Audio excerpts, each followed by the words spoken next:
All my life I wanted to be a barber or a librarian, so I decided to combine both and be the first barbarian. Oh god. Oh, I love it. Yes. I really fucking love that. Alright, so It's from David the Barbarian. Alright, let's do this. where we last left off, guys. You guys had some downtime. You had a few weeks of downtime after pacifying the Bandit Coalition and convincing Benisaridan to treat with the leaders of Alderheart. You became known as the Defenders of Alderheart by the citizens of the Great Tree, and spent a few weeks of either leisure or work time after you received the deed to a home up in the boughs of the tree. Basil journeyed back out to the bandit fortress in the crest, now renamed the Wildwood Fortress. After its martial force, the bandits now repurposed and named the Wildwood Brigade, working as a relief force throughout the forest for people afflicted by the fires. So Basil was out there doing that, journeying back and forth and assisting in the formation of this army, which he now had the rank of captain within. At the same time, during his training in joining the Perch Guard, although Leaf showed great aptitude for combat, he also showed great lack of discipline and in his fighting said abilities. I had blind enthusiasm, which is a good thing, I think. And he was lucky enough to earn a promotion of sorts, being transferred to the Wildwood Brigade at the rank of captain. Some suspect that it was just to get rid of him. Others suspect it was because of just because he was so good, but that's up for debate. Kashmir was approached by a very flamboyant noble who requested that Kashmir cook and cater for his dinner party that he had coming up. Kashmir had agreed to this during a drunken stupor in the previous episode, and now had no choice but to carry it out. So he snagged an invite for Leaf as a +1 on the invite for Gregory Lightfeather, who it turned out had been invited by the host of the dinner party, Odysseus, because everyone thought Gregory was running for office for some reason in the upcoming elections for the new Humble/Birdfolk council members. A very entertaining dinner party was had. Several notable members of the Birdfolk noble community turned up and were wowed and sometimes a little tickled on the inside of the throat by Kashmir's cooking. Yeah, they deserved it. And many topics, both controversial and essential to the city, were talked about. The dinner party concluded, and Basil returned from the crest. The party reunited as they were summoned in front of the Birdfolk Council.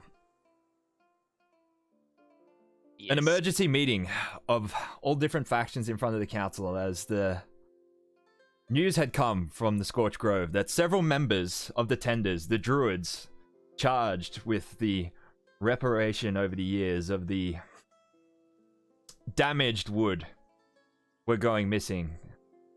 And the Defenders of Alderheart were called upon once again to go investigate what was happening to the Druids. Escorted out by a reluctant druid named Tavor, who had witnessed some enormous creature kill his instructor.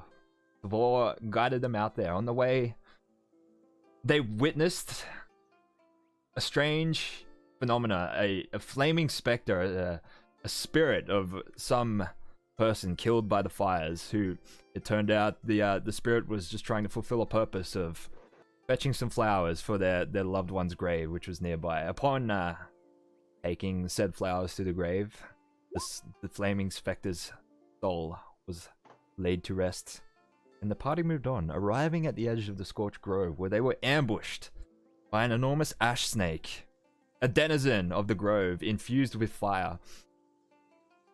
A bloody fight broke out. Eventually, the ash snake was slain. All for naught, though, as 6 more ash snakes appeared. The party was surrounded and doomed, it seemed, So the ash snakes, seemingly terrified by some sort of seismic activity, they fled, and shortly after, a great explosion marked the emergence of an enormous, molten, colossal beast. I have a picture of this here. Can we get that up there? There we go.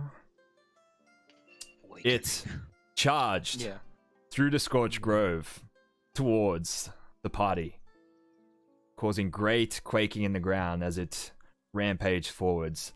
The druid Tavor sacrificed his life and attempted to slow it down so that the party could escape, which they did. They journeyed back to Alderheart, reported what they saw to the council.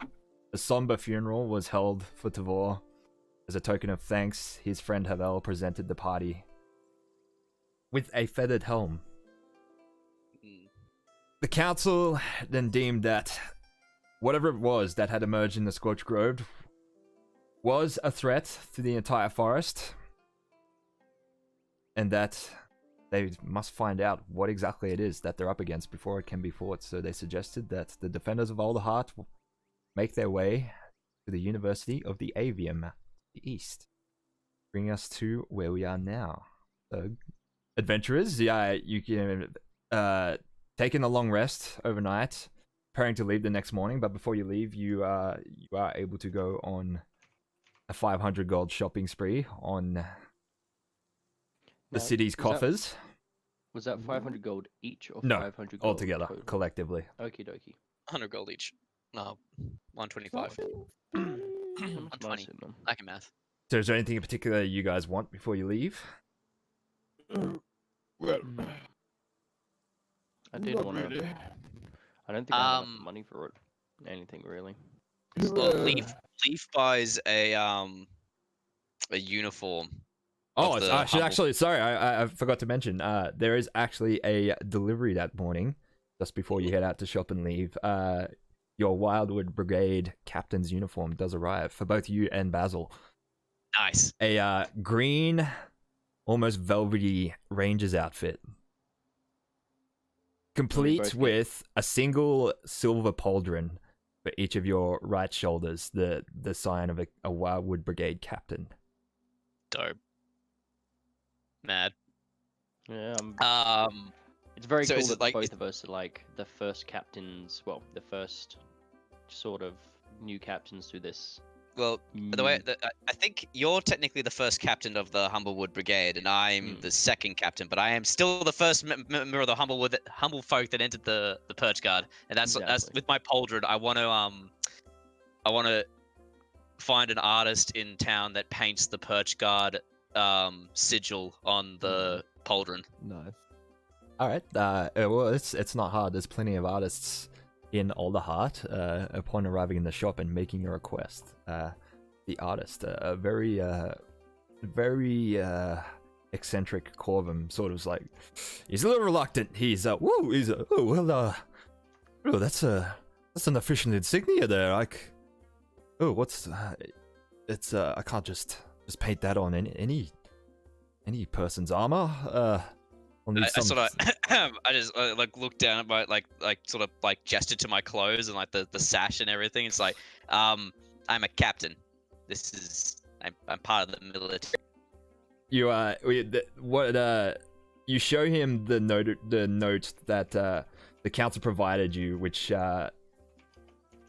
it's basically a note that gives you the 500 gold worth of equipment that will be reimbursed to the merchants. The council's official seal on it that the merchants stamp on the back. You show him that, and he's convinced. And he's like, "Oh, we're a council business, of course, Yes. Not a problem." So Excellent. he paints the Perch Guard insignia on the pauldron for you. Excellent, thank you. And then second thing, sorry guys to take over, is like second thing Leaf does is he finds a not an armorer or like something, but basically he wants to attach the all these little trophies he's been taking, because what was that? I think I took a fang from the ash snake, didn't I? Yeah, you did. Yeah, he wants to I haven't quite worked it out, but like maybe like a bandolier or something. I'm just gonna like slowly attach trinkets to it. Okay. Well, Yeah, that's something not like hard. that. You find a leather worker who provides you with a bandolier. Yeah, It's yeah. fine. So it's like make it It's look one like designed for to hold, usually for an alchemist to hold potions and things like that, Yeah. and test tubes and whatnot. So it's easy enough to slot the fang into it. Yeah, yeah. And yeah, we'll leave it at that. And then I was like, plan is to make it like I want to look like, sorry, Leaf wants to look the part of the captain. Like he's sick of feeling like, oh, he just got promoted. It's like, no, I am a captain though. Like regardless of why I got promoted, I am now a captain. So just shut the fuck up. Yeah. Wait, that's sorted. Was Yeah, it as a me barbarian, that I got- don't have equipment upgrades. It's just like I am my own equipment. Yeah. Was it me that got the feathered helm? It was presented to you, yes. So. Yeah. Okay. That's fine. Anything else? I've attuned that and equipped, by the way. Yep, cool. Kashmir wants to look for, because at the moment the way he carries his spices for his food around is in just lots and lots of little leather pouches, Yeah. and it's super annoying to get like just small amounts out. Right. So what I want to look for is Like a condiment pen. A quick dispense solution or something. basically I want to see if someone can make for me very quickly imagine like a 6-shooter, like the barrel of a revolver, but For spices. each section can hold a little spice, and it's got like a twisty top, so you can just twist it to whichever spice you want Is and this like shake it the out. makeup gun that Homer makes? Alright, you approach, there's a woodworker who's willing to do it for you, but it will take a few days. Oh well, I'm leaving like today, so can you do it in like an hour perhaps? He's like, oh yeah, Sorry, my mum's just interrupting. Hi, Mum. Damn it, Mum. Do you guys think it's worth me getting 1 arrow of slaying? What does it do? No. don't Well, Yes. an arrow slaying is a magic weapon meant to slay a particular kind of creature, so we'd have to get it focused, because Basil is feeling a little bit nervous about this. Like underarmed sort of thing. Yeah, so it's just kind of like, a single arrow that we can craft and make magical. So it's specifically for attacking this big creature if we need to fight it. Can we what's it called? Can we attune it to the big fire monster, or do you need that's- like a part of its armor or something? Or I have no idea. So it's like it's forged specifically to kill that. So like for instance, people forge them in such a way that they're specifically meant to kill like blue dragons, or specifically aim to kill thing. So the creature will have to do a DC 17 Constitution saving throw, and if they fail, they take 60/10 piercing damage extra. Yeah, Whatever that means.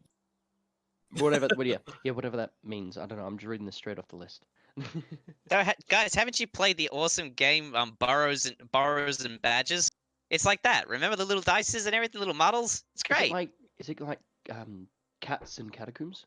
Yes, exactly. It's like that, but like they changed the rules a little bit because you know how birdfolk get. Yeah, no. I remember younger playing cat and mouse, and I was sadly always the cat. Yeah, fair. fair. So, Kashi, the woodworker. We mostly had meetings. Sorry. The woodworker says that he's an artisan, but he's not that good. He can't make this thing in an hour. Well, it's just like a few bits of wood. Can't you just like slap it together for me? It's not that easy. I'm not I'm not a wizard. I have to I got to sand. I'm gonna have to hand drill this thing. I mean, Kashmir, you wouldn't ask it's quite intricate. chef to us to make a 4-course meal in half an hour, would you? It's an impossibility, Well, isn't it? I suppose not when you put it like that. So this poor woodworker, he's So I quite can. skilled woodworker actually, looking at these things in his shop actually. Get your point, Gregory. I can hold out and just use my spice pouches for now. Just use and when we come back to Older Heart, then we can pick it up then. Okay. So, I do will you still leave that place with the him. order? Yeah, I'll leave it with him. Okay. 'cause that'd be good for traveling, I think. Alright. There's Is that few other on things. the is that on the council's? It Coin is, case? but as the woodworker stamps it, he's like, look, if anybody asks, so I'm laying you a nice quarterstaff because I don't think this counts as adventuring equipment. Well, how much would it cost? Because I could just pay out of my own pocket if you don't feel that great about Oh it. no, it's fine. No, we just make sure you keep your trap shut about it. That's all. Yeah, No mum's the problem. word. Just How much we got nice left over in that pool? quarterstaff. A very nice quarterstaff Yes, yes. with a rotating Spice spice thingy. dispenser for shooting cayenne pepper in your opponent's eyes. Yes, I love it. Yes. Actually, that is.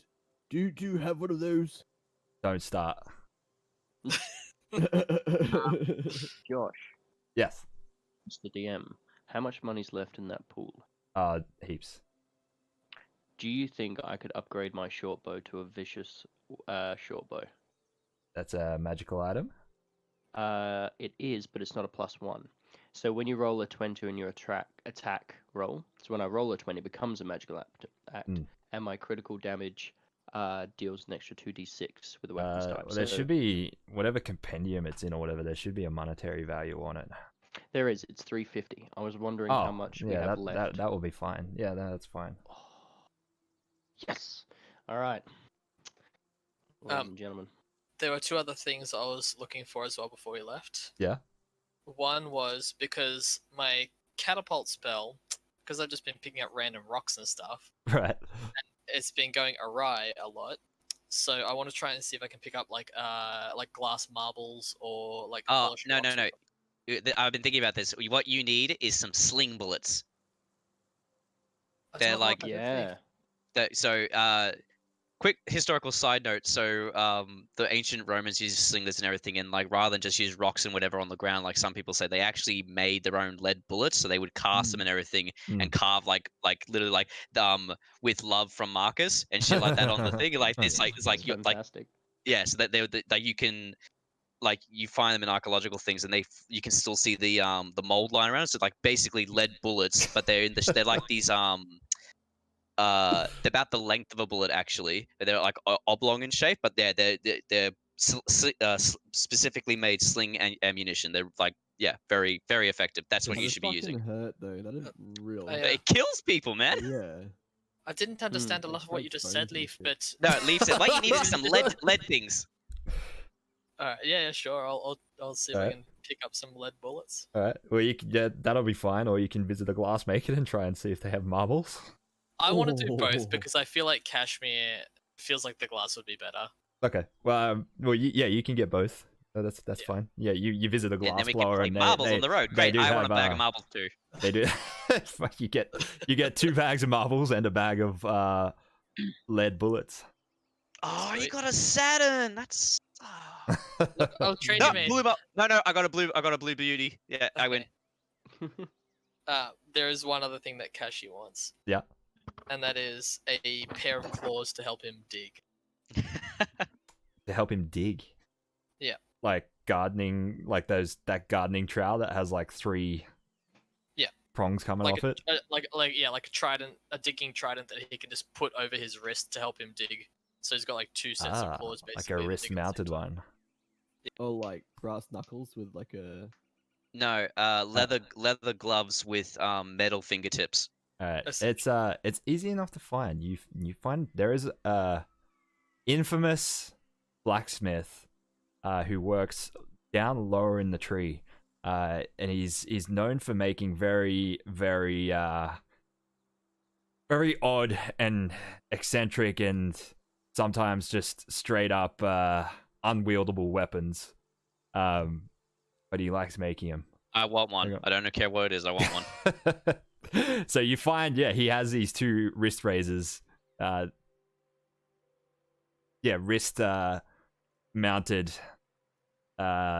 blades, Wolverine style, that just have a leather strap and go on the back of your wrists. This will be perfect. He's like, oh yeah, fair enough. This is one of my most popular products. Yeah, Well, I can see why it looks amazing. especially down in the underfall, you know, the criminals like it because they can hide it. Oh, I'm not Yeah. a criminal. Oh, yeah, sure, mate, sure. Yeah, neither am I. No, neither is okay. anyone down here. We're all upstanding citizens, aren't we? Somehow I lean over to Gregory. I'm like, I don't think this guy's on the level. All right, so this guy, he's a Vulpin, like a wolf-looking kind of Vulpin. He's got a like that kind of scar that goes over the eyeball, the top and bottom, but with the eye intact. He's got a beer gut that's hanging like through this gash in his leather apron, and it's just the beer gut's just kind of like hanging out of it. So He's very patchy grey fur. He's like, well, can I get you reputable gentlemen? Anything else? I'll be happy to stamp that thing. It was also him that had the vicious short bow as well. And he's like, yeah, probably, you got a few stamps in there already, but we could probably stamp that a little bit more. If you run it up to 600, I think the council will argue with the defenders of Older Hut, you know? Yeah, if it's a matter of saving the city. I see you there, long ear, Lord, eh? I see you eyeballing that thing up there. You want it? What is he pointing at? It's a great axe, but it's just like ridiculously curly, and it looks like a bad heavy metal guitar made by BC Rich, or what's that one that makes ones that look like crabs? It looks like it looks like the kind of like it's out of a I've got I know exactly the one. Like, give me 2 seconds. Come on. Copy image. No, sorry. Fuck me. Sorry, my thing's fucking up. That's the one. Yes, thank you. Copy image, and then it's in the adventure log. That one. Or it's just like the two Klingon blades attached together on a. That's exactly what it is. Yeah, just curls and like metal machined out where it just doesn't need to be, and just odd angles I'm looking and stuff. He's like, so- yeah, give it a feel. Yeah, give it a feel. You have the wool for your ear. Give it a swing. There you go. You go ahead, hit the wall over there. That's fine. What's it called? It's I imagine like as soon as Leaf picks it up, it just drops to the floor. Like Leaf is strong, but this thing is fucking heavy. Terrible. It's balanced all wrong. It's all aesthetics. You swing it into the wall and take a chip out of it. It's just like the actual trunk of the tree, so he doesn't give a shit. He's like, hey, do you feel right? That look pretty badass right there. You look pretty badass right now holding it. Yeah, I think you want to walk out of here with that. I really do. I really feel like that is you. It really completes the look. It says, I'm a badass member of the Wildwood Brigade, and you shouldn't fuck with me. That's what it says. It doesn't say that, Leaf, at all. No, Leaf. I think it's wildly impractical, and we should just leave it here. So, what do you say? Should I just put my little stamp on the bottom of this little form here, and that'll complete? Yeah, it's gonna run it up to 625 gold pieces, but I don't think the council will mind. I don't think the council will mind on that one. I'm gonna put a little note right here. What was your name, sir? My Leaf, name don't tell me your name, is. Leaf. Leaf. Right, so I'm gonna write Leaf requests extra 125 gold. Weapon much required. I'm gonna step in. Yeah. I'm gonna stop in writing the. Yeah, Lee was no. I'm actually after a grappling hook. Can you do you have a grappling hook? Yeah, sure. Just give me 1 sec. He like sourly grabs the axe back off you. Turns around, smashes it against the wall flat-sided, and it breaks the head off it, and he grabs a rope and ties it around the axe head, and he's like, here you go, 125 gold. Would it work as a grappling hook, you reckon? It could, yeah. This works, but I'm not paying 125 for it. I'll give you 80. Fair cop. It doesn't have the handle on, and frankly, the handle was the most. The handle had the most steel in it. To be honest, this is that makes sense. Yeah, right, there you go. So that makes sense. Cool. Well, I'm gonna test this outside real quick, and I just sort of turn around and leave. Okay. He's like, well, there you go. This is all taken care of. Then I'm sure the council won't mind it. Thank you very much, Lightfeather. It's good to see you again.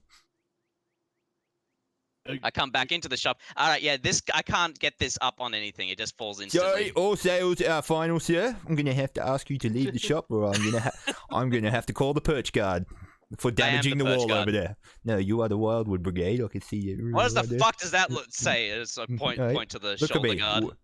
I don't know, mate. I can't actually read, but you damaged It my doesn't wall need- over there, which wasn't very nice, and I'm gonna have You to tell. damaged the wall. I'm going to have to call the perch guard. I am the perch guard. I am perch guard of sorts. And we're just going to actually just leave that axe here. aren't Yeah, we? I don't want it. You tricked me. I don't like this. Thank you. It's it is very nice. It is It's very lovely. It's impractical. It doesn't work. I need something that works. I think there's a hole in my wall that says it works pretty damn well. Not as advertised. It does not work as a grappling hook, sir. We will be changing this. Yeah, fine then. Be gone. Yeah. Alright, come on. Not dealing with fucking whooping. Sick of fucking people saying I'm in the fucking perch guard. I'm in the fucking perch guard. Let's leave. Let's go. The Humblewood Brigade is a fucking branch of the fucking perch guard. I don't understand what people don't fucking understand about this. You're Alright, right. we leave. But I do want to grappling hook. We don't have to roleplay the buying of it, but I do generally want to That's grappling right. hook. You find another more reputable blacksmith who sells you a grappling hook for a very fair price. Thank you. Can I add equipment? Yes, you can. Now, how do I add equipment? Manage There, equipment. add items. Wait for it to load.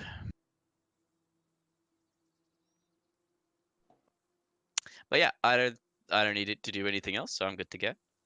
All right. Is there a like? How do people of faith commune? Is there like churches and stuff, or is it more just like a feeling with nature thing, Josh? No, there is there is shrines, Yeah, temples, I'd like churches. just before we leave, just to visit the shrines, and Okay. just brief visit. Cool. Is there anything you want to do, or are you just going in and just paying your Just, respects to Ardea? Yeah. Cool. That's that's fine. You find there's a local shrine to Ardea inside the Bright Hollows. Cool. While you're in there, the local preacher thanks you for your service to Alderheart and bids you good luck. And thank you, sir, for your administrations, I guess. Yeah. I don't know. Yeah, that word. No worries, and Ardea be with you, light feather. Good luck. And with you, old fella. He sounded very old. He was old, yes. Yeah. All right, and you guys ready to go? Oh, yeah. Oh yeah. Yes. All right, so you have two options. Jump on the world map over. All right, so you can take the road, which is the safer option. It'll take 3 days to get to the avium, or cut straight through the forest, which will shave off a day's traveling. As you guys stand outside the market making your plans for the journey, you can actually see from the high treetop of Alderheart, you can see above the Humblewood and actually see the telltale floating spheres of the avium slowly moving above the forest canopy Ooh. in the distance. Cute. So when you say floating spheres, do you mean like floating like buildings? Floating buildings, yes. Ooh. Very cool. So you want to take forest 2 days travel, road 3 days travel, but forest more dangerous. Oh, you know which one Leaf will take, so it's up to the others. I think we should go through the road. Remember what happened last time we went through the forest? That was pretty fun. You're right. Maybe the forest would be the better road. No, that's the opposite of what I'm saying, Leaf. I think we should. Maybe we can have some adventures on the way back, but we're on a very important mission. This is true. Time is of the essence. So Oh. through the Yeah, through forest. the forest. Okay. All right, and you guys set off. It is not yet even 11 a.m. that day, so there's plenty of time for travel. You enter the wood Ooh. and head east, briefly following the same passage that you embarked on heading towards the Crest Mountains, but then veering a little more east, then northeast.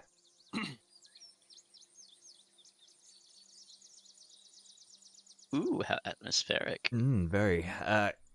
Can I get some perception checks from everybody, please? Yeah. Perception. I can remember where Oh, that's, I haven't actually. I rolled that left quick. my glasses. I can't see anything. There you go, 15. Oh, 17, I guess. Okay. I So- assume I'm on point. I assume so, yes. Holy natty one. So- It is about 2 or 3 p.m. in the afternoon as you make your way through the undergrowth past great, enormous trees, trunks up to 10, 15 feet wide even sometimes, and very thick undergrowth. It's very slow going through this part of the forest, and you know for a fact that there are many dangerous creatures that make their homes here. But that is not the threat this afternoon, as you're making your way through a less thick part of the forest. There's still a great many trees around. All of a sudden, an arrow impacts in the ground at your feet, Basil. Alright. You glance up to trace its direction. It looked as though the shot was deliberate. Up ahead, elevated up on a small ledge, you spot an enormous 6-foot-tall Mapak bandit. One of the biggest Mapaks you've ever seen. He has a shoulder span of nearly 3 feet. He's Holy incredibly So he- huge, barrel-chested individual. So he's as tall as Leaf and 3 Leaf abreast. Yeah. So did he throw this I'm arrow saying at like me, or did his he shoot it? shoulders are like, from the tip of his shoulders, it's 3 feet. Yeah. Unnaturally behemothly big Mapak. You recognize him actually, Basil. A particularly vicious bandit named Kroll. Oh, I have a picture. Here we go. Go on. Roll. Says from my past, I believe. Brutal. You never had any very personal dealings with him, but he was infamous among the bandit coalition as being particularly bloodthirsty. One of the people who gave the bandit coalition, its bad name. Bad name. So he's a bad guy then? If it isn't that little turncoat! Never thought I'd see you again! I'm sorry, I've never met you before in my life. Never. Not you, long ears! Oh, Basil here, little cowardly Basil! Never thought I'd see you again, Cruel. And this must be your little goody friends that turned Benner! Turned better. Benner. I was always better than you. No, Benner! Turned. No, listen to the words coming out of my mouth! We'll speak clearly, enunciate. There's lots of spittle coming out of his mouth as he talks all the time. It's like Basil's in front of him getting a shower. Is like, Yeah, it's wiping this off my face. Oh, what are you doing out here in my part of the woods, eh? We're just passing through to the Averium. Just passing through, he says. You hear sniggering from the bushes around you. What, you think you're gonna pass through my territory without paying the toll? I will not pay a toll to you, Cruel. That's what I was hoping you'd say, you little fucker. I'll pay the toll. I'll pay the toll. With steel! I draw my greatsword. He draws his rapier and his dagger and he's like, bring it down, the defenders of Alderheart will submit me as the new bandit coalition general. Have at 'em, lads! A bunch of, What did he say? It's not overloading when I talk or anything, is it? Or is it? A little bit, but it's funny. No, It's but great. but it's funny. Okay, It's- I'm so- sure he's good, got a it works. lisp or something, or just never learned real what's the language called? No, it's too guttural. He's talking at the back of his throat. Yeah, he can't speak. Several arrows rain down from the bushes next to you, and some bandits jump inside. We're gonna change map. Just give me a sec. Ooh. Here we go. Here we go. Here we go. Brawl is fucking terrifying. I love him. He looks Mm. fucking cool. See, the Yeah, I'll first probably thing. hope I've got a compressor on the mic, so it shouldn't red line when I get loud, but I should move back. It from the wasn't. mic It a little wasn't bit. like peaking or anything. It actually sounded genuinely cool. Yeah. I like how it looks like in his top left ear, like that bit that's got the ring that's got the bit sticking out. It looks like a Maleon that I use at work. I was like, oh, he's a rope access technician. Ah, yeah. That's how he got up. That's how he got up there. Alright, so yes. you one of boys yours. are in the center in that sort of clearing / divot.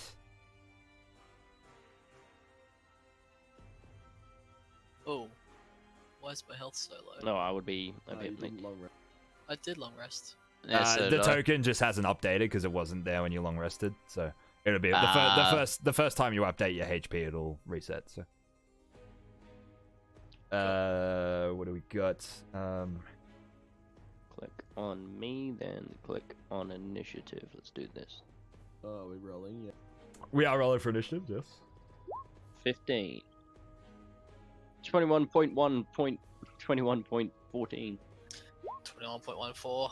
Cash is a makes- big boy. Yeah, it sounds like somebody else has an initiative of rolled 20. 12-15. Very good year. 12, 15. Yes. So, a lot of these, you'll be able to see the tokens, but a lot of these guys are stealthed. Okay. So you just have to pretend you don't see them. Unfortunately, Roll20 doesn't let you hide See them, what? But you know what does let Oh you no, hide you them? can right click on them and put them on the GM level. Yeah, that's pain. I guess I can do that. You got to swap it before. Hold up, you ready? I'll fix this. It's just So bloody, you know you can just do this, right? Yeah, but I can't be fucked. Well, It's such a 'cause then pain that you have to can't go do to the this, you GM ready? layer and Yeah, yeah. back. No, He's I not there. understand. he's not there. That's don't do that. Those are Oh, trees. I hate that. Ugh. Just ignore that. Oh, Oh, that one. Nope, that's So all. who can we Oh my see God. from where we are, Josh? Can we only see? I'm gonna have to We can only see the roll. yummy cruel guy. Yummy. Yummy. Look, there's a lot of Yummy. you get bored at bandit camps. There's a lot of like, you know, sexy stories they get told. Oh god. Yummy stories. What? Sorry. Krull has 3 you know, novels written about him by certain fans of the bandit. Well, the old bandit collective. Oh my god, fan fiction. Oh my god. Yeah, fan fiction of Krull. Yeah, we're It back just to being a happens to be- furry campaign.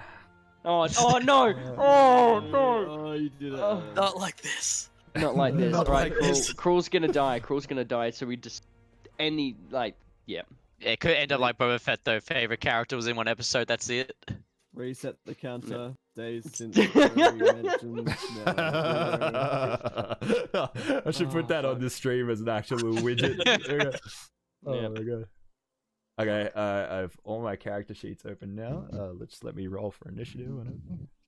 Boom. Boom.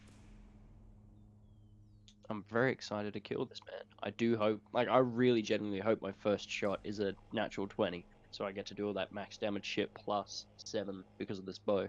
I just want to kill him so he stops spitting on me. To be honest, Mm. You got prestidigitation. You can just wash it away. that doesn't mean I like it. Yeah, but like social distancing. Come on, man. That is a good point. We do have what would I suppose it would still be coronavirus. Krull's been eating too many bats. Well, you could just have the cold. Flu, sorry. Well, look, we're technically 10 feet away from him, so if he's managing to spit that far, there's not much social distancing would be. I mean, he probably would have been if it was talking like that, probably go like 30 feet. Yeah.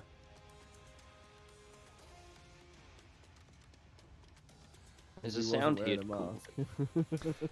All right, Yeah. so Kashi, it's your turn. You're up first. Oh, actually, there's sorry, you guys had relatively mediocre stealth checks, perception checks. So there is a surprise round which you do not participate in. Oh no. All right, so there is a hail of arrows. Boom, boom. Oh, okay. I was gonna say, can I use protection against to Alright. impose disadvantage on one of the attack rolls? You cannot at the moment because it's a surprise round. Okay. So there is no reaction. Damn health bar on this one. One arrow whizzes through your formation and misses you. A second arrow strikes Kashmir. He takes 6 damage. Ow. Kashi, no! Where did it come from? Did I say that? It came from the bushes to the south. Okay. Gerbine appears beside Crawl and hurls a dagger at Basil. I could always use more. You are hit, you take 3 damage. And you're not surprised by Crawl, so he won't get an action here. He is shocking, but not.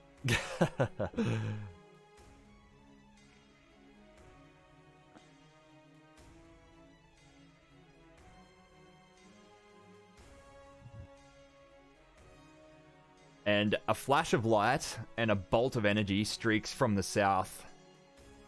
Fuck.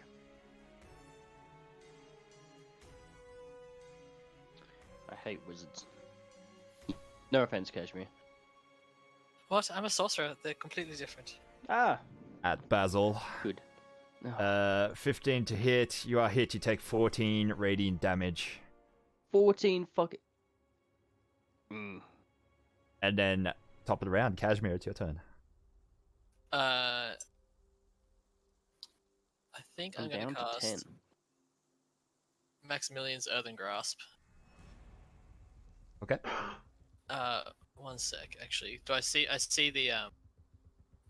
It's all right. I'll cast Maximilian's Earthen Grasp. Yep. And I will use one of my sorcery points for Twin Spell. Okay. And I will target the Jabin beside Crawl. Okay. And so they both have to make strength saving throws. Alright.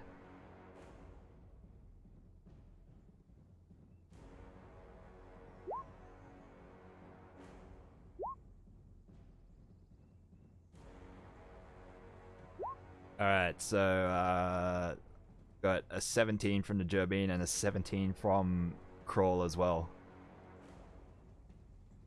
What was it? This is that is it DC 13, I think? Yeah, it's AC Yeah. 13, so Okay. it just misses both of them. Alright, yeah, they Alright, But they still take half as much damage, no, they don't. don't they? It I'm says just it gonna does. run back to here. No, it's he only has if to they're grab 'em and already- then crush already them. restrained. Yeah. Yeah. Crawl just raises one of his mighty arms and just shatters this enormous hand as it comes up and bears down on the both of them. Alright, the bandit in the bushes to the south fires an arrow at Gregory Lightfeather.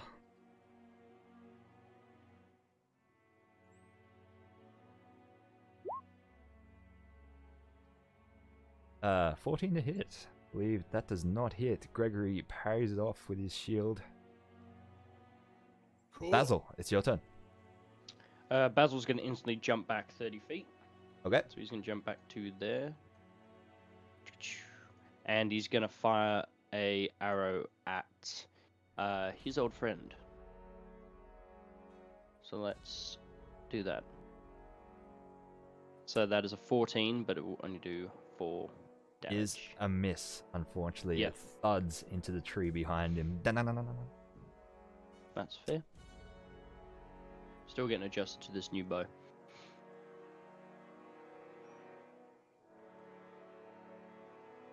All right. You hear an incantation being muttered from up on the ledge to the south, and you see a flaming sphere. It's not sphere, spear. Sorry. Oh, Oh.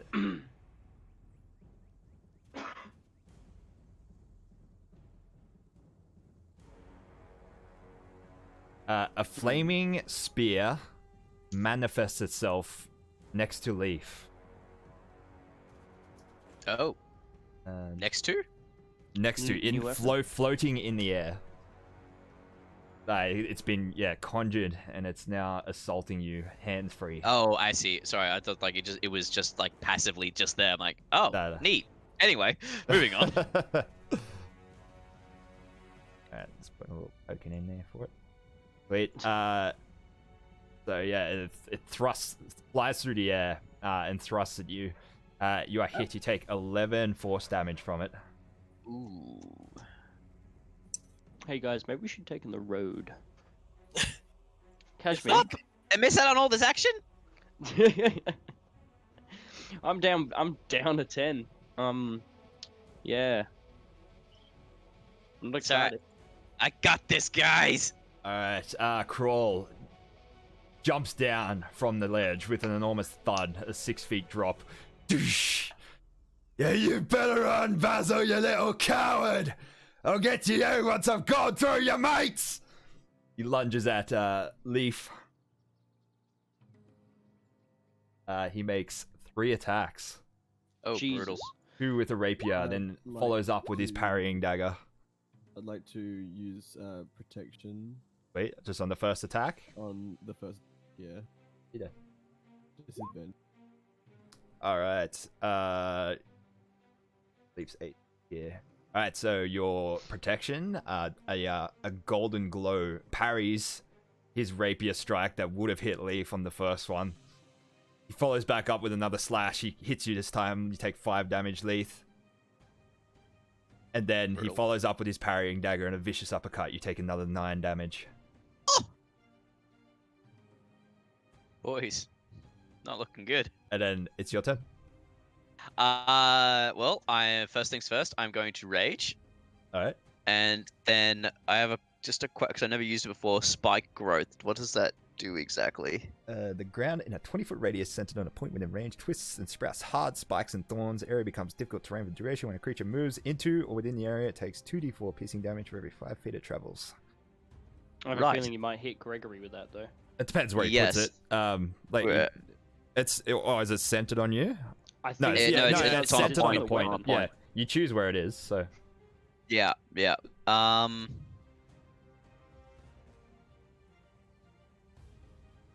2d4. No, because he's already moved into me. I need to. It's a defensive thing, not an offensive. yeah. So yeah, it's like it'd be useful if I put it down first and then he moved into it. That'd be good. But like It's too late. he's not gonna move. I'll have to move out to. I cast Greatsword. Okay. All right. That is a hit. 8 Cool. plus 2 damage, so 10 damage. Plus 2.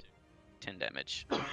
Cool. You give him a little slash as you find an opening in his barrage. He's like, "This one's got a little bit of fight in him." Yeah, you have no idea, big boy. Gregory, it's your turn. Gregory would like to move up to assist Leaf, but while he's doing that, Gregory's basically just gonna shield wall, essentially. Okay. He's gonna pull out a little slip of white cloth and cast aid on his 3 fellow compatriots All right. for 5. Wait, so we all get 5 healing? Yep. Yep. Ah. That... So your hit points are now increased by 5 for the duration. Oh, for the duration. So your maximum hit points are 5 more than what it normally is. Wait, so do I get healed 5 or? You also get healed 5. Okay. Should It's both. Yeet. max HP modifier, there it is. So 5. Cool. Or you can just do. Yes. Oh no, so now it's like up to a max of 46, and then when the battle's over, I can like take it away. Yeah. I think 46. when it wears off, you lose 5 HP at the same time the max goes Right. down. Usually how that works, yeah. Yeah. The bandits. How long does it last then? Just as 8 hours. 8 hours. Oh, okay, sweet, Oh. sweet, Oh sweet. wow. Yeah. Okay, that's Nice. cool. I was like, That's okay, how many rounds do I have to get ready for? to live. All right, Like an arrow. 4,000? An arrow flies from the northern tree line and strikes Gregory, and you take 6 damage as it penetrates your chainmail. Shit. The Gerbine Sucks thief. off like nothing. The Gerbine thief jumps down from the ledge and runs over and engages with Crawl. He swings 2 daggers. Sorry, just sorry, no, never mind. It was different. I was just reading my thing. I have opportunity to. If the opportunity test, roll disadvantage because I'm raging.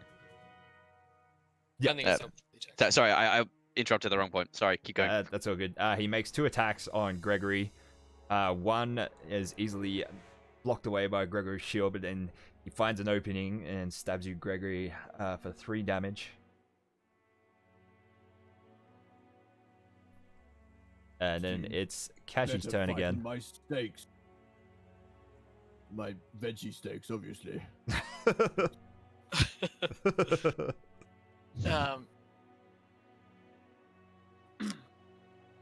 I'm gonna cast Dust Devil, Okay. and I'm gonna cast it right behind where Crawl is. Right.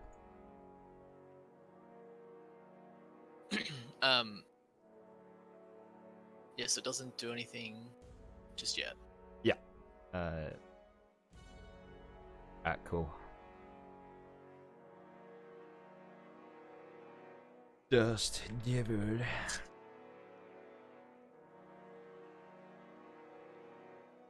Sorry, real quick. It says Savage Attacker. Once per turn, when you roll damage for a melee attack weapon, you can re-roll the weapon's damage dice and use either total.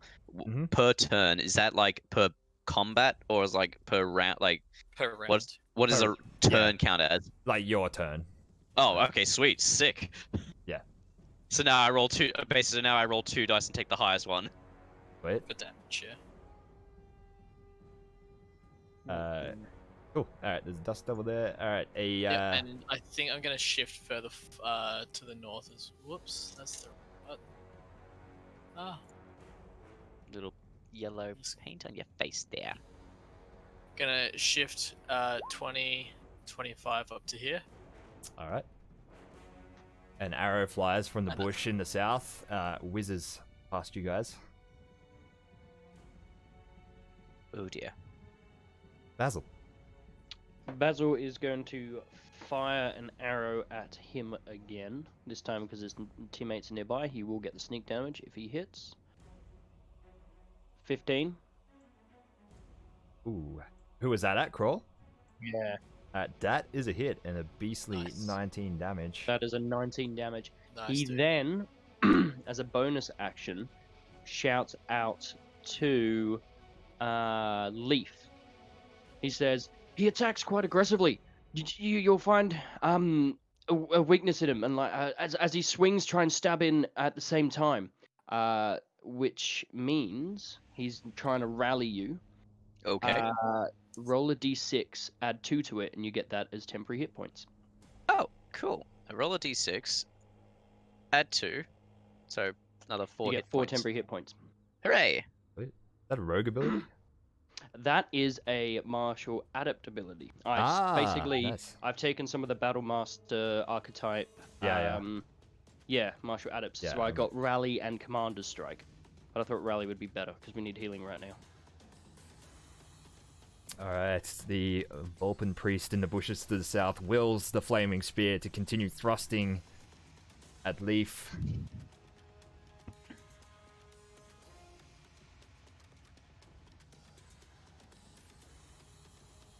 You're ready for it this time, Leaf. You just kind of like duck out of the way as it wildly thrusts past you. Crawl turns and yells out to the priest. He goes, "Get over here and help me, Shyla!" runs up behind him and casts Cure Wounds.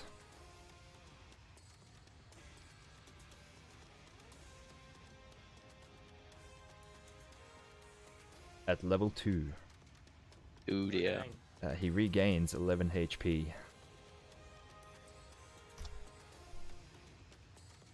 There's a Vulpin dressed in a green robe with an amulet around her neck, sprints out of the bushes and runs over to him. And then it is Crawl's turn again. At the end of the priest's turn, they have to make a save against the Dust Devil. Strength save. Should we go to 16? That'll save. Right. Because on a successful creature takes half as much damage and isn't pushed. Yeah. So, D8. Just 1 damage. Alright. Brawl continues to assail Leaf. He takes an extra swing at Gregory this time as well. First at Gregory with his rapier. Gregory's able to easily bat it away. Then at Leaf with his rapier. Can I protection Leaf? Yep. 13. Leaf's AC is not high 14. enough. Protection works. There's a golden explosion of sparks as it's parried, and then he follows up with the parrying dagger. Comes up in the opening again. A 9 damage Leaf, reduced to 4 because you are raging. Oh yes. All right, there goes my temps. And it's your turn. All right. Kroll has to save against the Dust Devil as well. Yeah.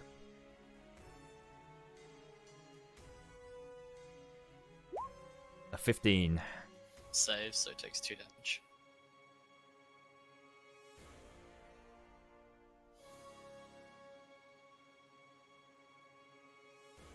All right. Leaf is going to attack recklessly. So,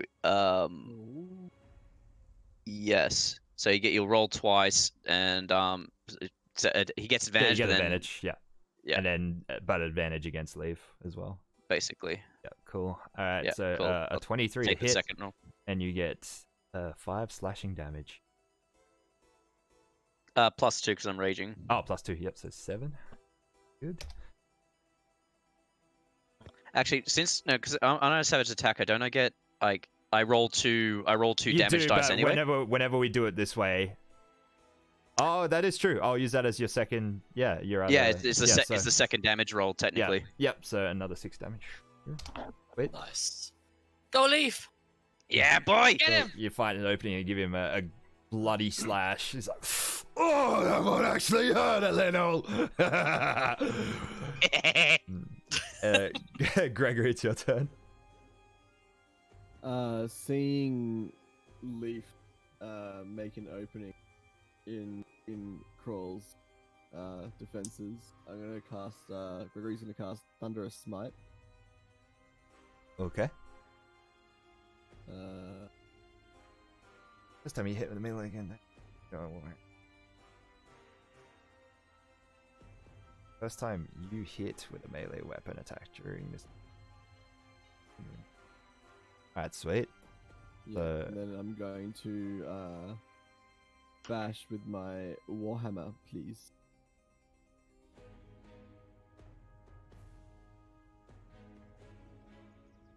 That is a miss, unfortunately. And I guess that's my turn. And there is another arrow is shot from the northern brush.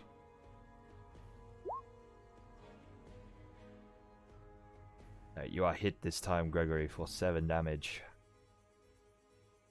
And The Gerbine bandit engaging with you. 2 attacks at Gregory. Both miss. Gregory, you bash them away, knock him back with your shield, and parry him easily enough. Kashmir, it's your turn. Just before I go, the Jabin has to make a strength save. Alright. Oh, He has failed. Damn. He takes 1 damage. Oh, and he's... actually, I'm going to use a sorcerer point to re-roll to use empowered spell, and reroll the dice. Right. 1 second to get back to it. 6. Nice. He takes 6 damage, and he's pushed 10 feet away. 10 feet away from the dust devil, so Yeah. I guess, yeah, up to there. Do they get opportunity attacks with that? Yeah. Can I? Usually forced movement doesn't trigger opportunity attacks. Pretty sure. It's worth a try. Yeah.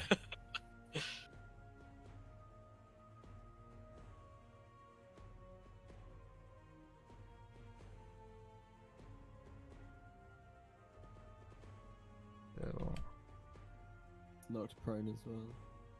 knock prone? Yeah. Alright.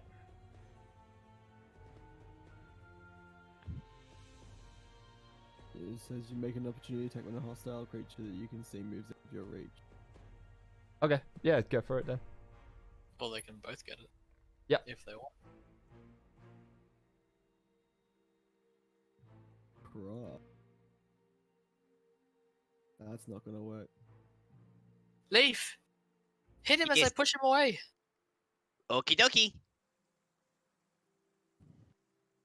Like now. Okay, can I do it there? Yeah, yeah.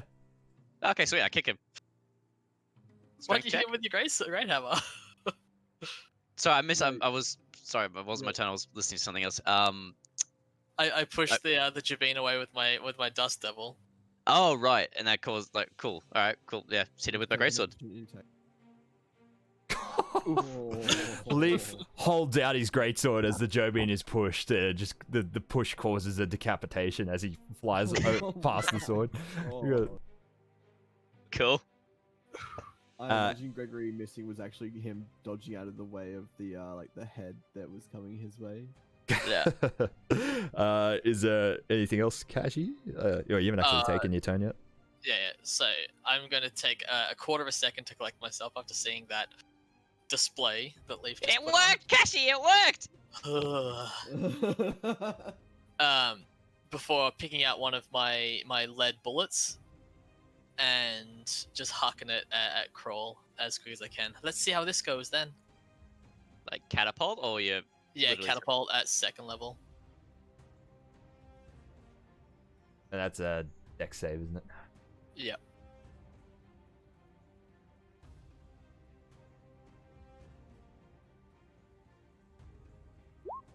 You got a 21.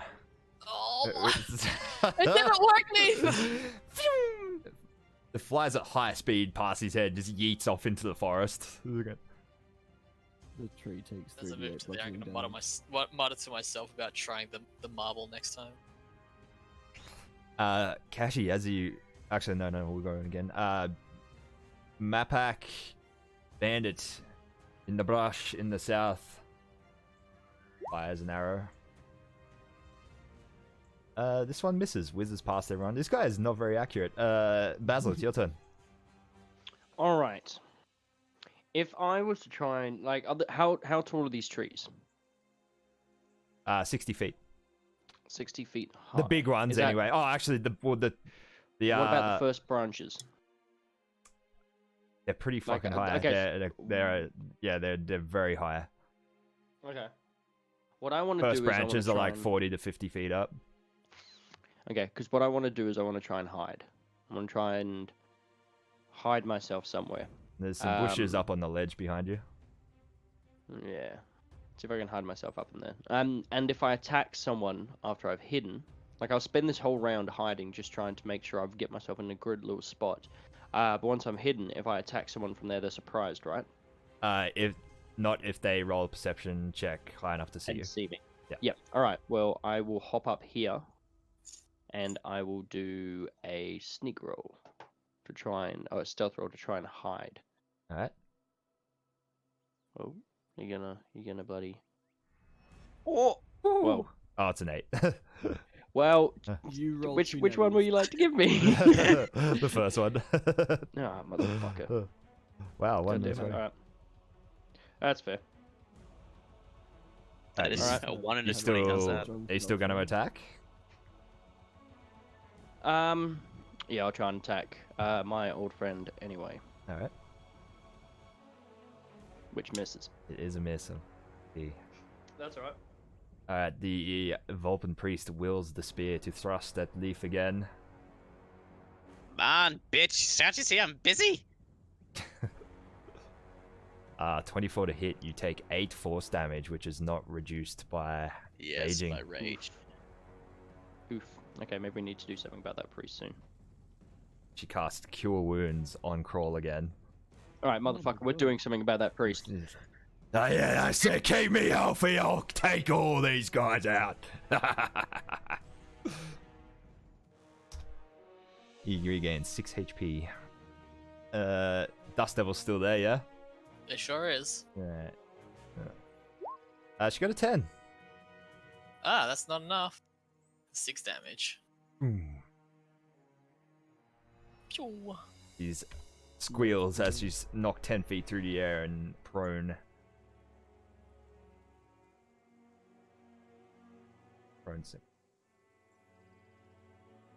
Alright. Does her spell concentration get broken and the spear goes away now? Ooh, good point. Maybe. No, Just needs it's not a concentration spell. Fair. It has a mind of its own. That means it can betray its master. Alright. Kroll continues his assault on you two. A rapier strike at the Gregory there. You are hit. Take 5 damage. Oh. I'd like to do that if you attacked Lee. Alright.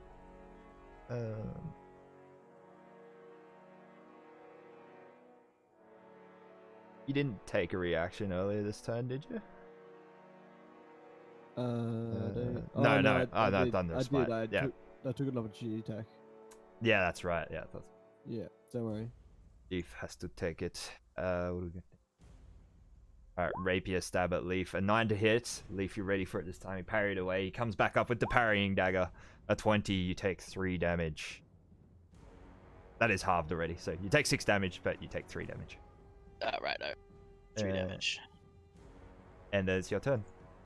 Alright, Oh, actually, he's got advantage, Hound. He's going to take that rapier oh yeah, he one does again. too. He hits up with his advantage strike. You take 4 damage halved, so you take 2. 2, fair. Alright, I'm going to use the sword to cast Spike Growth, but I'm going to center it around the lady there. Okay. So just like there's like a ring of thorns that, like, what's it called? What has happened to that lady there?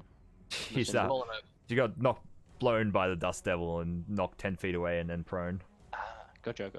And now... I like to think it looked like one of those cheesy Christmas movies where they're like, someone falls off the roof and they do that. Ah! Yeah. Oh, wow. 20-foot range centered around a point. Yeah, so where do you want it there? My lord. Yeah, There we go. fucking big. Damn, this thing's big. Yeah. The first time So, yeah, you're basically- just like, whoa! Oh, Jesus, whoa! Whoa. Yeah, boom! Just like all these plans, like, holy shit! Alright, sweet. That was your standard, wasn't it? So that's, or your action, sorry. Yeah, that's my action. Yeah. Cool. Gregory, it's your turn. I would like to place my hand on Leaf's shoulder and lay on hands for 15 HP. Okay. Ooh, thank you very much.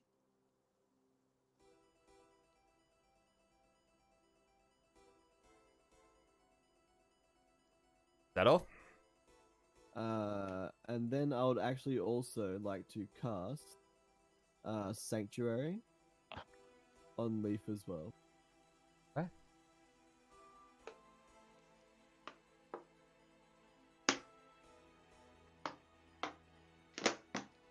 Okay, cool. A arrow is fired from the Mapak bandit to the north. To Gregory. It misses. Now, Kashmir. You hear a set of footsteps. Fast, light footsteps behind you. I'm gonna whip Hey, around, Kashmir. see if I can see something. What the? What the hell is that? I'm zooming in. Ooh. Oh, it's Lorday! It's a bloody hair. Well, it's about there's 3 of them.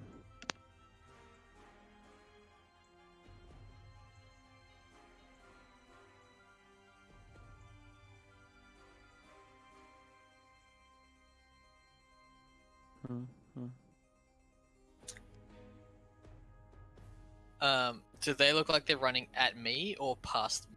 Hang on a sec. I'm placing more. There's a lot more if you look outwards. Oh boy. Alright, you see a figure, a Lorde, by the looks of it, by the long ears sticking out from underneath a green hood, dressed in the uniform of the Wildwood Brigade. You look like you boys could use a little help! Yes, please. Rangers! There's a hail of arrows from the bushes. True. Fuck yeah. Boy. Alright, Leaf, what do we I got? think your people are here. Nah, I'm still firing the dude. I'm tunnel vision. Alright, so the one next to Kashmir and the one that entered where you guys came from as well, both fire their bows at Crawl. One hits him for 7 damage. The other one, it embeds in him, but he just doesn't seem to notice. One sneak attacks the Map Pack Bandit in the bushes in the south with a short sword. No, he only takes 2 damage. Yep. Oh, actually, yeah, it's already hit. And the one up top also taken by surprise. 3 damage. And it's your turn, Kashmir. Boy, am I glad I don't have to fight these things by myself. I do want to try this out. I'm gonna kiss one of my glass marble things and then huck it at Crawl. Just at first level.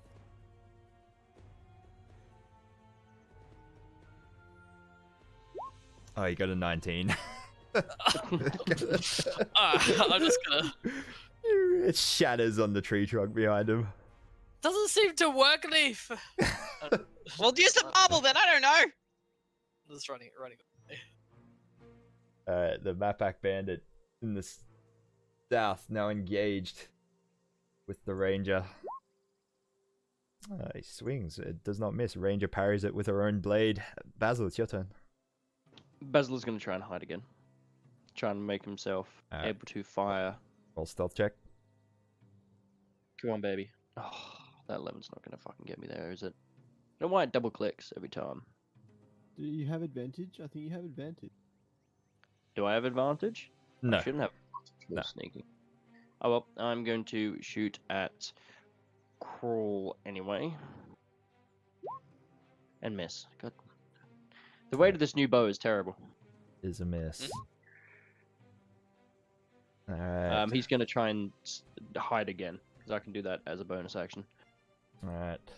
The Vulpin priest stands up and then moves through these spike fields in an effort to get back to Crawl. So it's difficult terrain, and then for every 5 feet it travels, it takes 2d4 points of pierce damage. Oh, rough. Alright, so she can, after standing up, she can move 15, but half, she can only move 1 space. She's crawling through these brambles, screaming. Yeah. She's like, roll the damage. Alright, so how many feet this is the first She two. just moved 1 space. Just so you know, we can see our HP. You can see hers? Yeah. Okay, that's alright. Yeah, I didn't, because I was rushing this afternoon, I didn't set the tokens up properly. That's okay. Oh. Alright, so that's 4 damage. Can you see Crawls? No. Okay. No. You can show us if you like. No. Okay. Yeah, she took 4 damage. Yeah, squealing as the skin's just getting torn as she's trying to wade through these brambles. And then it is Crawl's turn.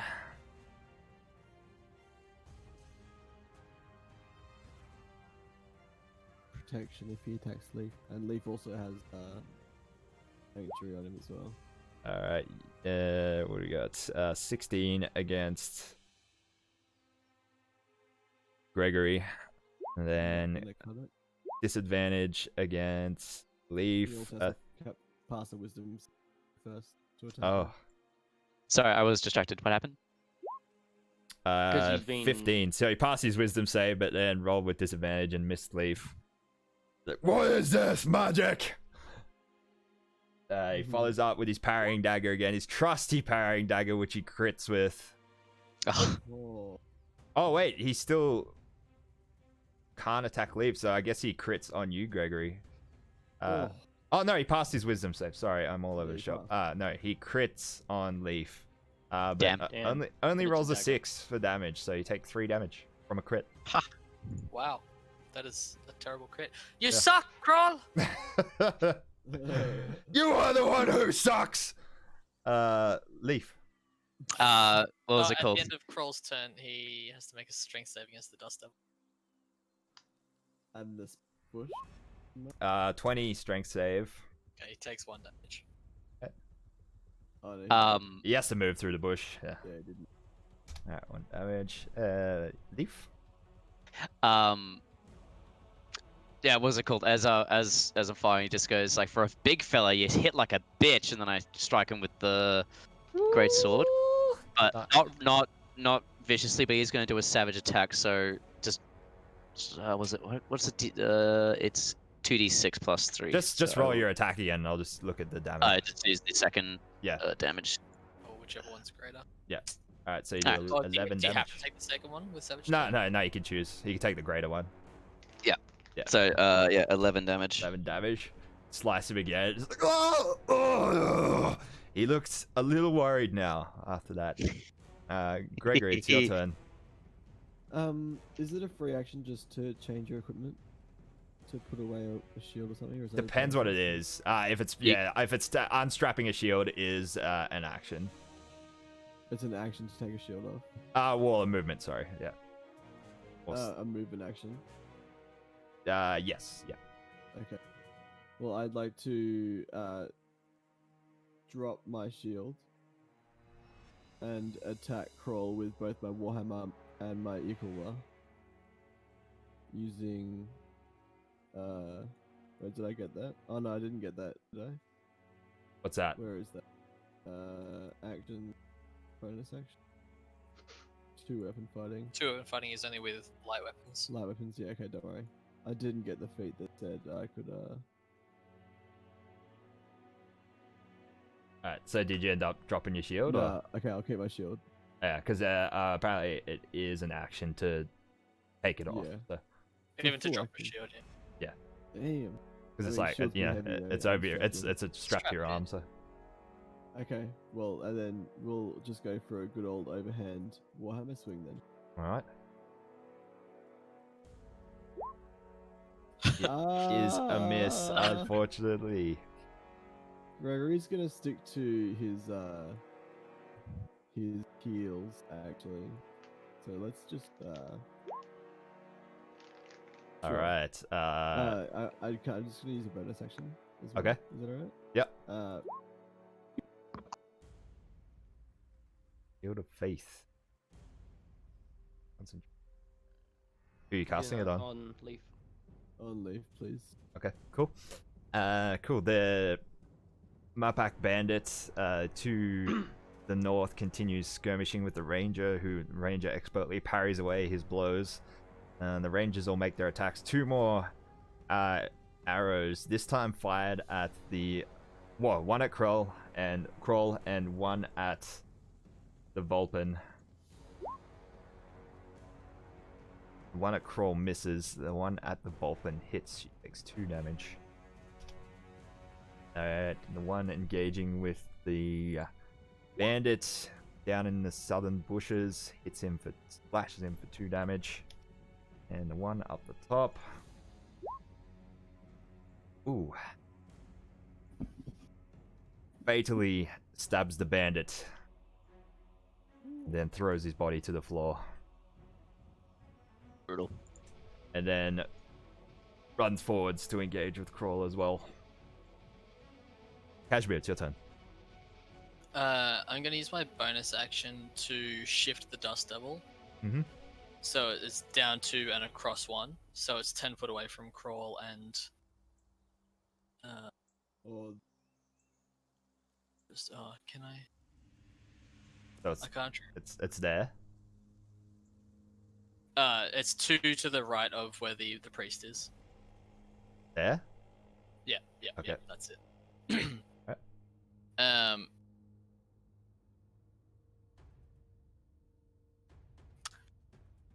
Yeah, and I think I'm just gonna move up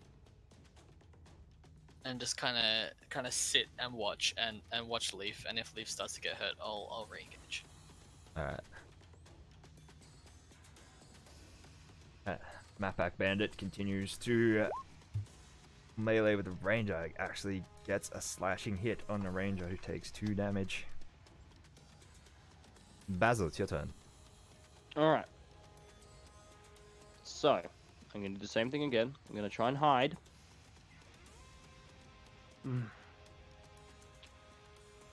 God damn it. You know you get advantage because it's threatened by your allies anyway. I don't get advantage, I just get my sneak damage. Oh yeah, sorry. Yeah. You are correct. Yeah. Alright, let me shoot this bow. Okay, no. I think I'm going to throw away this bow. This is ridiculous. I've just missed with every shot so far. you got a 20, didn't you? If he has advantage, which he Oh, wait, does, I just realized that 20. Sorry, I only saw the 6. you do have advantage. 'Cause you are hidden from Crawl's eyesight, so Wait, I am hidden? you are hidden. Yes. Okay, then this changes everything. Okay, that roll isn't what it roll. Okay, give me 1 second. I've got to change something on here. If I am hidden, then now I fire. Okay? What's this the bow. difference? That's the difference. Ooh. Because of this bow. Because if I'm hidden, Ah. it's considered a surprise attack. And when I make a roll with a surprise attack, it adds 7 to the damage. Now, because I'm an assassin, every time I shoot at someone who is surprised by an attack, it's considered a critical hit. Right. So, we're in meta territory. no, I didn't even realize I did this, and I'm very fire. happy that I did. You know what I mean? So that's a 6. So yeah. At 13 plus 7, 20 damage. Yep. Your arrow whizzes through the air, catches Crawl in the neck, who starts bleeding profusely. He starts swaying. He doesn't look good. The Vulpin priest sees that the tides are turning and attempts to flee. Moves 15 feet through the brambles in an attempt to get away from everybody. Oh, no. Leaf, roll damage 3 times. Roll 3d4. Kill. 64. Yeah, 64. 64, sorry. So 1, 2, 3, 4, 5, 6. Oh god. 5, 3, 6, 7, 5, 9, 8, 10, 11, 12, 15. 15. Alright, she stumbles forwards through these brambles, just getting lacerations all over Jesus her Christ. body, just shrieking. So, like a gore movie. She collapses into the brambles and the dust devil just stomps her. Chum, chum, Alright. chum, chum. Crawl he disengages, begins running. He has no choice but to go through all these brambles. Oh my god. 1, 2, So 3 attacks of opportunity. 3. No, he disengaged. Ah, right. But Apologies. he will take 3 spaces of. Yeah, Josh, how'd you do that with your movement? You right click. So you pick up the token first with left click and hold it, and then right click, and then keep right clicking. 17 damage. Oh my lord. You said Yeah. so he went 3 squares, yeah? Yeah. Well, So that's 6 d4s. he probably makes it to what's that one? He makes it to the second square before he collapses and doesn't even get to move to the third square, so he can't take the damage. But True. He collapses with all these lacerations. Just cannot move anymore. For brevity's sake, we're gonna say this bandit dispatches. This ranger dispatches this bandit at the bottom, and the combat is over. Cool. You guys, your brambles fade, and Crawl's left there bleeding from all these lacerations. Mercy. No. Fuck him. My Dust Devil's just gonna try and pick him up and fling him somewhere. I don't even know what to do. I guess he'll take disadvantage on his strength save. Well, he rolled a 19 and a 20, so the Dust Devil just cannot pick this enormous Mapak up, unfortunately. I shoot an arrow at him. Oh, Because he's just like... Yeah. Wait. But if we walk, like, the way he's crawled through the brambles, he's dying, the brambles have fallen away, he's just lying there wounded. He's like, he holds his hand like, mercy, Leaf, like, sort of just turns back to the others, like, am I mercy, or what are we doing? I've shot the arrow. Okay, fair. Because I was just saying, like, I could just hit him from here. Well, if that arrow doesn't kill him, then I'll just coup de grace him. Arrows in. No, well, Basil's already coup de grace him at point blank range. The Wildwood Rangers. The Wildwood Rangers are all take. Oh, you'll probably miss because you have disadvantage because he's prone. Ah, true. Okay. All right. Do you fire from the bush? Nope. Yeah. Oh, never mind. You still hit. You execute him mercilessly. The Wildwood Rangers seem to be taken aback. They just kind of like gaze, disbelieving at Basil and Leaf, and it's like, "Is this how we do things in the brigade?" Do you know who that was? Yes, we do. Do you understand the evil he's inflicted? This is not justice. Yes, it is. It's How wrong. could it not be? Hey, Basil, what's the most fucked up thing this guy's done? I mean, he found a couple of perch guard the story saved, he found a couple of perch guard on patrol, captured them, tied them up, threw them inside a tree trunk and set the tree on fire. He laughed the whole time. So I look back to one the of many Rangers. stories. I look back to the Rangers, it's like, there was no penance this man could do. None. At all. You see the leader is a female Lorelei. Is she the same rank as me? She's got her own captain's pauldron on. So like, makes like that spinny like turnaround gesture to her other rangers. Like, Rangers move out. Thank you for your help, though. Fine. You know, this is what was supposed to set us apart from the bandits and the people in the coalition who were just trying to live. This man did not deserve to live, regardless of anything that he has done recently. Well, that was for a trial to decide. He chose trial by combat. They walk off. Yeah. Alright, I looted him. Just looking over him, any notes, any maps, any gear he's got on him that looks super yummy and shiny. Leaf takes his nose ring as a trophy. I didn't even notice the nose ring. God, Yeah. that's gross. Okay. I like it. You just rip it out of his septum, just like. No, I carefully do it. I'm not a barbarian. Or am I? We're not bandits. How here. do We you? don't What? fall- So you tenderly reach down and unscrew his septum piercing, and they're like. Well, I look at the septum. Actually, now I'm looking at the phone. I'm like, fuck the septum. I'll take that fancy earring though. Yeah, take the malleon. Yeah, the malleon. And add to the bandolier. I see her a rope technician as well. Yeah. Wood carver, but Alright, so Potato. yeah, the bandits have all got standard equipment. Other than that, you find each of the Mapak bandits have. So there's two of them. They have a pouch with 35 gold pieces in each. The Jerbine thief. Well, his body anyway has a.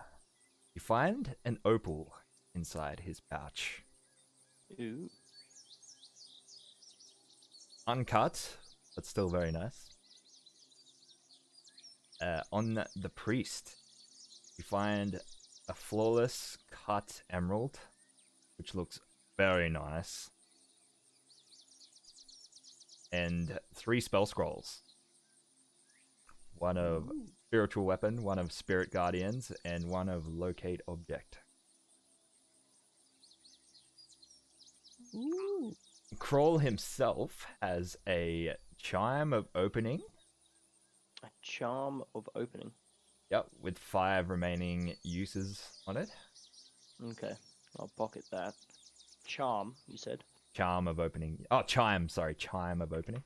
Okay. And a pair of exquisite, very exquisite rubies, Ooh. and a small sapphire. How much do we think the rubies are worth? Do you need me to roll anything for that? Oh yeah, roll a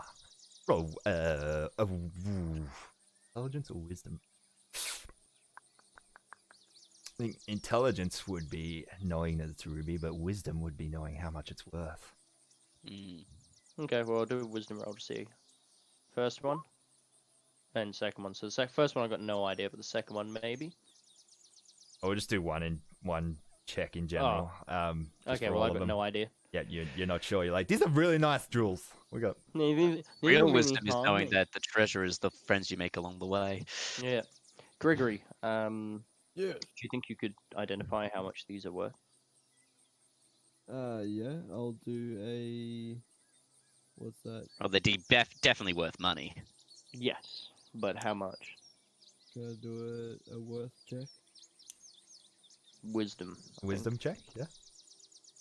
Oh, Gregory's not wise. Pretty cool. Not sure either. Ah. Don't got much experience with fine jewelry. No. Wait, you a cleric or a paladin? Paladin. Paladin. Sorry, I thought you were a cleric. Sorry. Cleric is Apologies. sorry. Gregory is of the simpler things. Doesn't usually partake in finery. It was 5 charges left, right? That is correct, yes. Cool. Alright, is there anything else, guys? Well, I'll take those rubies and stuff.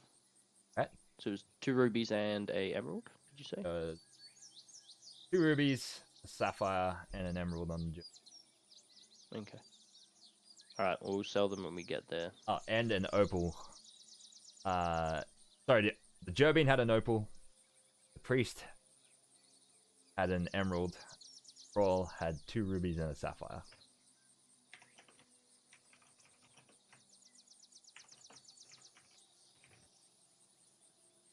Oh, for God's sake. Yep, beautiful. Cool. Not Okay. taking any of this stuff. Yeah, Gregory is not taking any of it either. Or actually, who picks up the spell scrolls? The what, sorry? The spell scrolls. I mean, anything anyone else doesn't take, Leaf takes it all. Yeah, I'm not touching the spell scrolls. I think. I'll take it.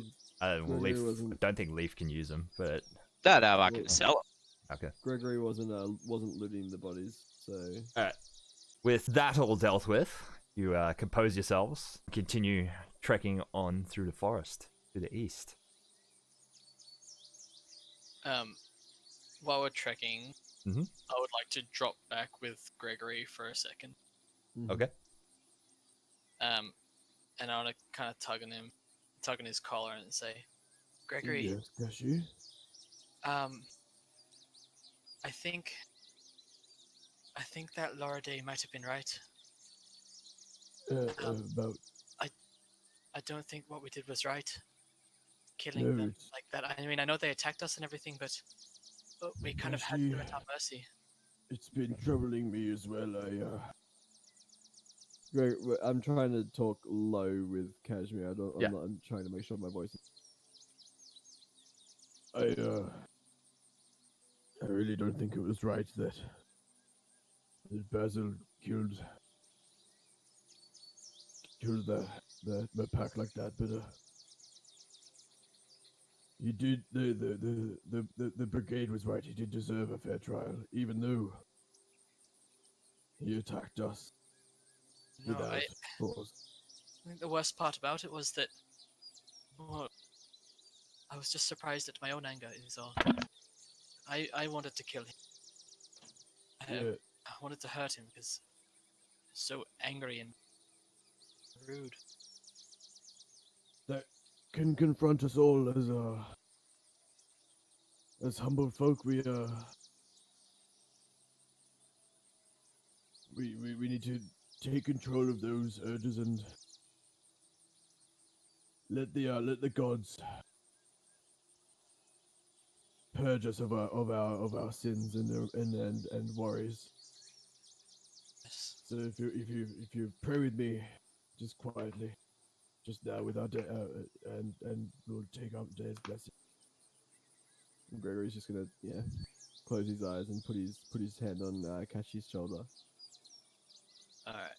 Kashi's gonna pray as well, but he's gonna pray for Leaf, not himself. Ooh, Oh. character development. Yeah. Heavy. All right, well, moving on. You guys move on for another few hours, and the sun sets, and it's time to make camp. Cool. Would you guys I am like to exhausted. use the nest charm? Yes, I would love to make my little roost. That resets at dawn, Absolutely. right? It does, yeah. Who had that? Was You have it, I Basil? believe. Oh, who does have Yeah. that? Or was Oh, it doesn't Gregory matter. had It's it. irrelevant anyway. Someone throws Oh, it on the ground. A 50-foot high perch sprouts like Jack and the Beanstalk style. Extends. Gregory's gonna stretch his wings and just boost himself up onto the platform. All right. Who wants to take first watch? Basil will. All right. Roll a perception check, please. Basil will actually sleep in the.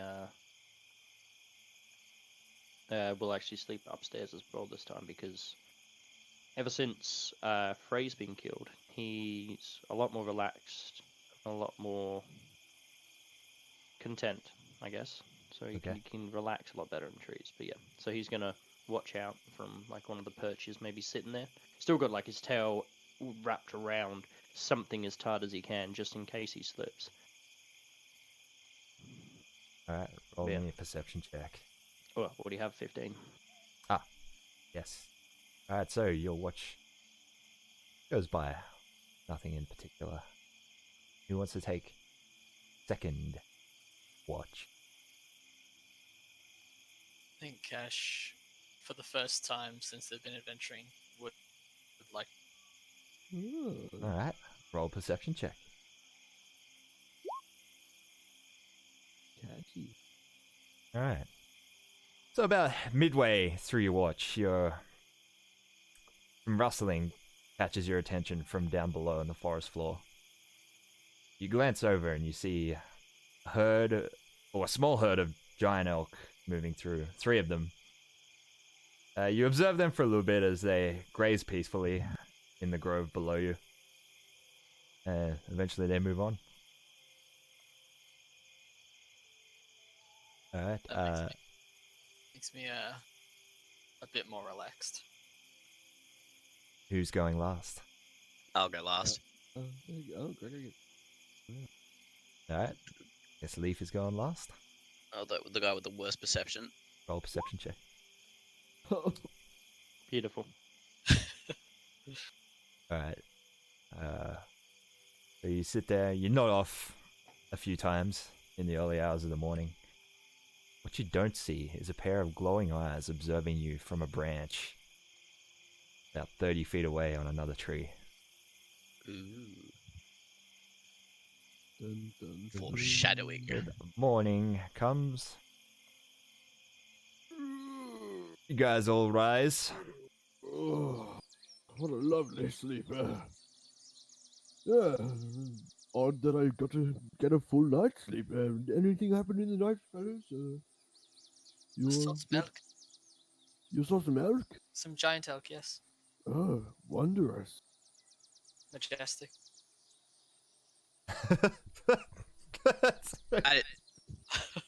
It's like the adjectives: wondrous, majestic.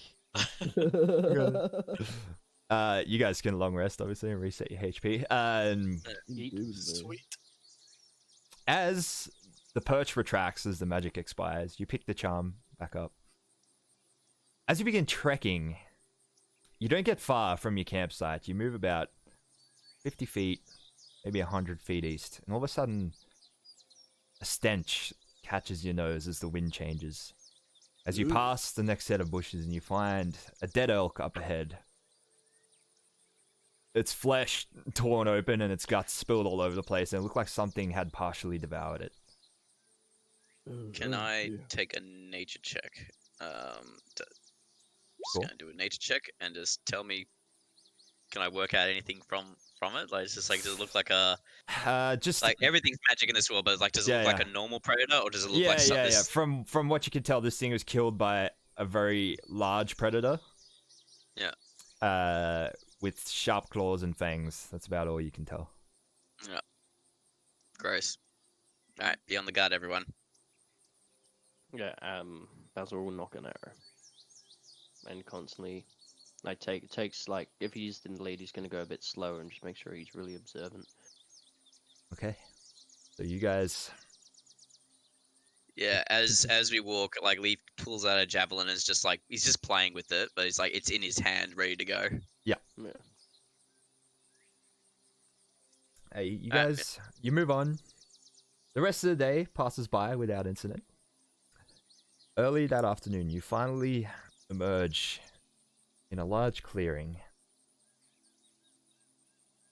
Up ahead, you finally gaze upon the avium as you spot the tallest point of its spire as it rises above the canopy, and then you emerge into the clearing and see it in its full glory. 4 gigantic circular stone platforms floating in the air, alongside several towers and spires also suspended in the air, slowly rotating around a central, enormous, tall stone tower in the shape of a leafless and branchless tree trunk. It's hundreds of feet high, and the orbiting structures appear to be connected by stone bridges, which also jut out of the trunk and rotate along with these spheres. You see 2 perch guards in crenellated watch posts above the entryway to this petrified tree trunk. They greet you with a wave as you approach. There's a tall staircase leading up to a large giant double wooden door entryway. As you approach, a birdfolk glides down from the top of the stairs to greet you. A middle-aged looking mistral raptor, like a water-based kind of bird of prey look about her. She's like, "Oh, hello there! You must be the defenders of Alderheart, yes?" Yes, greetings. How are you? I am excellent, and it's so good to have you here. We received word from Alderheart that you were on the way. Sorry, my name is Birchwalker, Professor Birchwalker. Nice to meet you. She shakes each of your hands. She's like, yes, you can call me Reese if you like. That's fine. You're not faculty or student, so. But anyway, follow me. Follow me. We'll head on inside. The dean's expecting you. She leads you to the top of the stairs. Produces a silver amulet from inside her robes, inscribed with the symbol of the avium, the inscription of the avium. She holds it up to the large wooden doors, and you see the same symbol appear. It sort of traces itself in a glowing insignia that appears on the doors. It flashes for a second, then fades, and the doors slowly slide open. Oh, I forgot to load the... Cute. Oh, wow. Alright, so you enter into an entry foyer. You see, it's has marble stone floors, plenty of windows gazing out upon the forest. You see a main desk next to a spiral staircase that leads down into the floor. There is a bored-looking clerk sitting behind a desk, working on some paperwork, who barely looks up at the professor as she guides you through. You see that descending spiral staircase. You see two large statues on either side of it, in the shape of two bird folk. You also see on the walls several paintings, portraits of other bird folk with small plaques below them. One of the statues, actually, you notice, seems to bear a resemblance to one of the portraits of a corvum hanging on the wall opposite it. The professor leads you past. She's like, right this way then. She leads you through a doorway. Is she going too quickly to read the plaque? You can stop and glance at it if you want. Yeah, I'd like to just, yeah. It reads, it's an old faculty member, an old professor. An old dean, actually. A previous dean. Yeah, okay. Nice. He's got a statue Crusty as old well. teen. Yeah, he's got a statue as well, yeah. And there's another statue next to it of some other dean. Must have been a good dean. Alright. She leads you through a door to the side, and there's a large circular stone platform. She steps up on it. She's like, come on, then step up on the platform here. Okie dokie. Step up with her. He utters an incantation under her breath and sort of fumbles with her amulet again. The stone platform all of a sudden rises into the air. It begins to rise rapidly upwards. You look up and see there's actually an enormous shaft leading up the center of the avium. Like, don't be startled. Sorry, this can scare some first timers who haven't been to the avium before. How do you make the things float? It's magic. Some kind of levitation spell. Oh. Yes. There's a handy transmutation spell created long ago when the avium was built. And of course, my specialty is conjuration. I dabble in transmutation every now and then, but yes, I teach conjuration here at the school. Of course, to be honest, I tend to focus on the theoretical side of conjuration. Practical, not really for me. Theoretical side. So, what you study new spells or? Yes, occasionally. Calculations mostly, crunching numbers. I'm something of a mathematician. Any new spells that you've been working on, or? Oh, nothing out of the ordinary lately. Mostly just marking a lot of papers. This semester's about to end, you see. Oh, of course. Students. The platform stops about halfway up the avium. She leads you off it. And then you find yourself moving through a busy atrium. Again, with nice marble stone floors. She leads you to a door. She knocks, you hear from inside, "Enter! Enter!" Pushes the door open. You find yourself in a round stone office, surrounded on all sides by windows, through which several spires and large circular terrariums can be observed slowly floating by.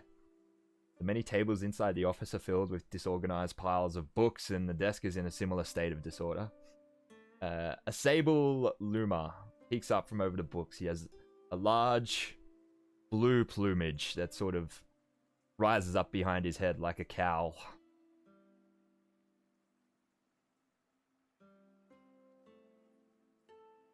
Oh, well, please, excuse me, I've been reviewing a few 100 of these for my students. Excellent work, but one does tend to lose track of the time. I'm terribly sorry, my office is in an utter state. Yeah, let me just. Not to worry, not to worry, He Dean. he starts filling with some books. It's like, oh, that's fine there, Professor. You can leave us. Like, very well, Dean. Good day. Good day. Yes, good day. It's, Thank you, Professor. oh no. Oh yes. Sit down. The defenders of Alderheart, is it? Gregory Lightfeather and we have who do we have? The Lord A. Leaf. That's and Basil and Kashmir there Yes. over in the corner. Yes, Kashmir. Yes. It's wonderful to meet you all. He reaches over the desk to shake each of your hands. That's actually a picture of his office on the atrium there, on the map there, number 4. Ah. Oh wow. It's like, oh, sorry. I did have word that you were coming. I sort of lost track of the time. Having a look at these theses here. So many of them. Such a end of semester, such a busy time, you see. Anyway. No, I don't. Of course, but, well, sorry about the mess. Well, cut to the chase, shall we? The council sent word of. Yes, they informed me why you're here, and of course, the AVM faculty is willing to help in any way possible. Of course, the forest itself is in danger, so they told me the nature of it. You won't find information on something that old and powerful in just any library, but thankfully, the AVM was built upon the greatest store of knowledge in all of Humblewood. Quite literally, beneath the main building is the oldest structure here is a library with a collection of tomes and folios and manuscripts gathered from all over Everden, not just the Humblewood. So, with any luck, you'll find what you're looking for. Now, a bit of a disclaimer, though. I must ask that you exercise care while down there. Some of the tomes in there are a little deadly. But worry not. Our librarian, he's an expert, and he'll help you, point you in the right direction, and while steering clear of the more advanced materials. Wait, so you're saying that I might be able to find something while everyone's doing the reading? Oh, I wouldn't say that. I just say, you just while you're reading, you just want to be careful while you're reading, is what I'm saying. It's Right, I understand. That's disappointing. yes, yeah. I'm terribly sorry. No, it's not you, it's me. I have a thing. Okay. Well, Right. Well, no point wasting daylight, I guess, Dean. yes, Thank you of course. very much. Let's get moving. No, let me show you around. He pushes his chair back, stands up out of his desk. He's like, oh, come on then, I'll give you the grand tour. Leads you out of his office and back to the atrium. He hands you each a small brass amulet, similar to the one the professor used, but obviously being brass and smaller, it's a little less fancy looking. Again, it has the insignia of the avium on it, a Lord Talon grasping a flame. Like, alright, wow, these amulets here will get you access to most of the avium. Maybe not some higher restricted areas, but pretty much there won't be many places you can't go. I do request that you make these visits during business hours at 5 p.m. each day. Access is limited, not just for students and visitors to common areas only. Your dormitory, we have beds ready for you. I assume you'll need quite a bit of time here to find what you're looking for. And of course, the resources and the faculties of Avium are at your disposal. Should you wish to get in on any lectures while you're here or take any classes, feel free. I hear that Kashmir here is a little inclined on the arcane side. And should any of you be dabblers in herbalism, you can create potions in our facilities. We do ask that you pay costs for the reagents, of course. Do you have any lectures on the dichotomy of good and evil, and what it means to be truly good or evil, and whether that can be determined by mortal people? I'm afraid not. This is a school of magic, not philosophy, so... that's a shame. Yes, I do apologize. Maybe you can find something in the library. Right. I'm up for whatever. All right, so let me show you around. So here, number 5. We have the dormitories. He leads you to a room. At the end, he opens it up. Inside, there's 4 bunk beds. The room is nice and clean. Looks like it was prepared for you guys. Here we have your bedrooms here. Of course, meals will also be provided in the dormitory mess hall for the duration of your stay. We have, you're familiar with the atrium and my office here. Yeah, he leads you over to one of the openings leading to a bridge that just leads to a drop-off outside the avium. It doesn't look like the sphere is currently lined up with the bridge. It's like, the outer spheres are, 3 of them, the bigger ones. As you can see, they're different biomes. We use them for, experimentation in different environments. The spheres around them prevent any accidents or incidents from any magical blasts that might emit. The smaller sphere is our security headquarters and jail, where the Perch Guard are stationed. And the other floating towers, various classrooms, offices. How interesting. The lower library, you will find at the bottom of the spiral staircase in the entry foyer that you may have seen on the way in. That is where you will find our most esoteric texts. The librarian, Morden Swiftgale, will be down there to assist you. Alright, anything else before I head back to my office? No, I think we've used up as much of your time as we need to, Dean. Thank you very much for the introduction. Alright, very if good need then. anything, we'll come along and we'll definitely see you before we leave. Of course, not a problem. Well, you're welcome to stay here for as long as you need to. And Thank you, Dean. if there are any questions, I'm sure any of our professors will be willing to assist in any way. They're all aware of your presence. Thank you very much. We'll probably what time is it? Is there a clock nearby? Yeah, it is. It's getting to late afternoon at this point, so maybe too late in the day to use the faculties. So we can't go to the library? You could, but you won't be able to stay down there very long. But you could go down and introduce yourself. What do you think? Well, what do you think, fellas? We have an early night, or we're going? I would say an early night. I was just going to pop by the kitchens before we turned in. Yes. Could you get me some dinner, possibly cashier? That would be lovely. Well, okay, that's not why. Yeah, okay, I'll get something for you, Gregory. Thank you very much, cashier. That's very kind of you. I'll head that way. All right. I would like to head towards the dorm. All right. All right. So you split up. You so Kashmir, you head to the mess hall. I follow Kashi. All right. I just feel like Leaf.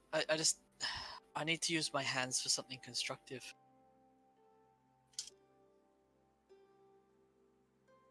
Leaf. Well, Leaf's like a little bit, but Sorry, I'm going on me. What are we doing, Kashi? We eating?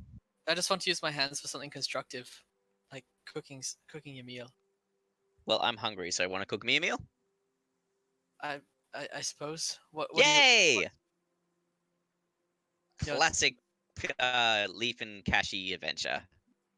I'll make some of that stew that you really like. And I'll inadvertently break something, getting us both in trouble. Well, I'll pretend not to be associated with you if that happens. That works. So that's standard operation procedure. I'll guide Leaf to a seat outside the actual kitchens and sit him down. All right. And then head into the kitchens and see if I'm allowed. Yes. The cool cook is happy to have your assistance. He's like, well, I wasn't expecting that the defenders of Alderheart would be using the facilities for cookery, but let's go ahead. I hope you don't mind if I butt in and just cook No, something. of Course, course. I'll pay for the ingredients. No, not required at all. The ingredients were going to be used anyway, so. Thank you for that. All right, so you cook up a nice dinner. Yeah. You join Leaf back out, and you of course make some doggy bags for Gregory and Basil. Well, it's soup, so they're yeah, gonna well, have to come get yeah, you find some sort of takeaway container you can take down. While you're sitting there eating, you sort of like listen in to the conversations going on around you between students, teachers, other members of the faculty. You basically take in mostly talk about the end of the tests, the end of the semester and the tests happening, and people discussing their theses, arguing about it. And you hear teachers on the other side of you discussing the librarian, Morden Swiftgale, saying that he seems a little more withdrawn than usual lately. People where they've barely seen him outside of the library.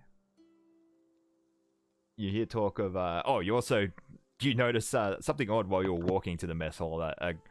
All of a sudden you reach for your blade as you see two birdfolk skeletons just strutting down the hallway towards you, carrying piles of books. You sort of draw a sword, and like Leaf draws his sword, just like points it at it, and then the two skeletons just pay you no mind at all, just sort of walk around you, give you a wide berth, and continue walking. This place is fun. You sort of eventually put together or ask someone about it, and you just notice that these are skeleton servitors that do some of the mindless busy work around the avium. They are ex-students, So cool. Alumni, or previous members of faculty that donated their body to science after their deaths, and now they serve on in undeath. That's cool. You hear... Yeah, Leaf doesn't know how he feels about that. That doesn't seem right, somehow. You hear some students muttering about another student, a Gerbine. You put together as a Gerbine from the physical description that they mentioned about him. His long wormy tail, his buck teeth. Fuck.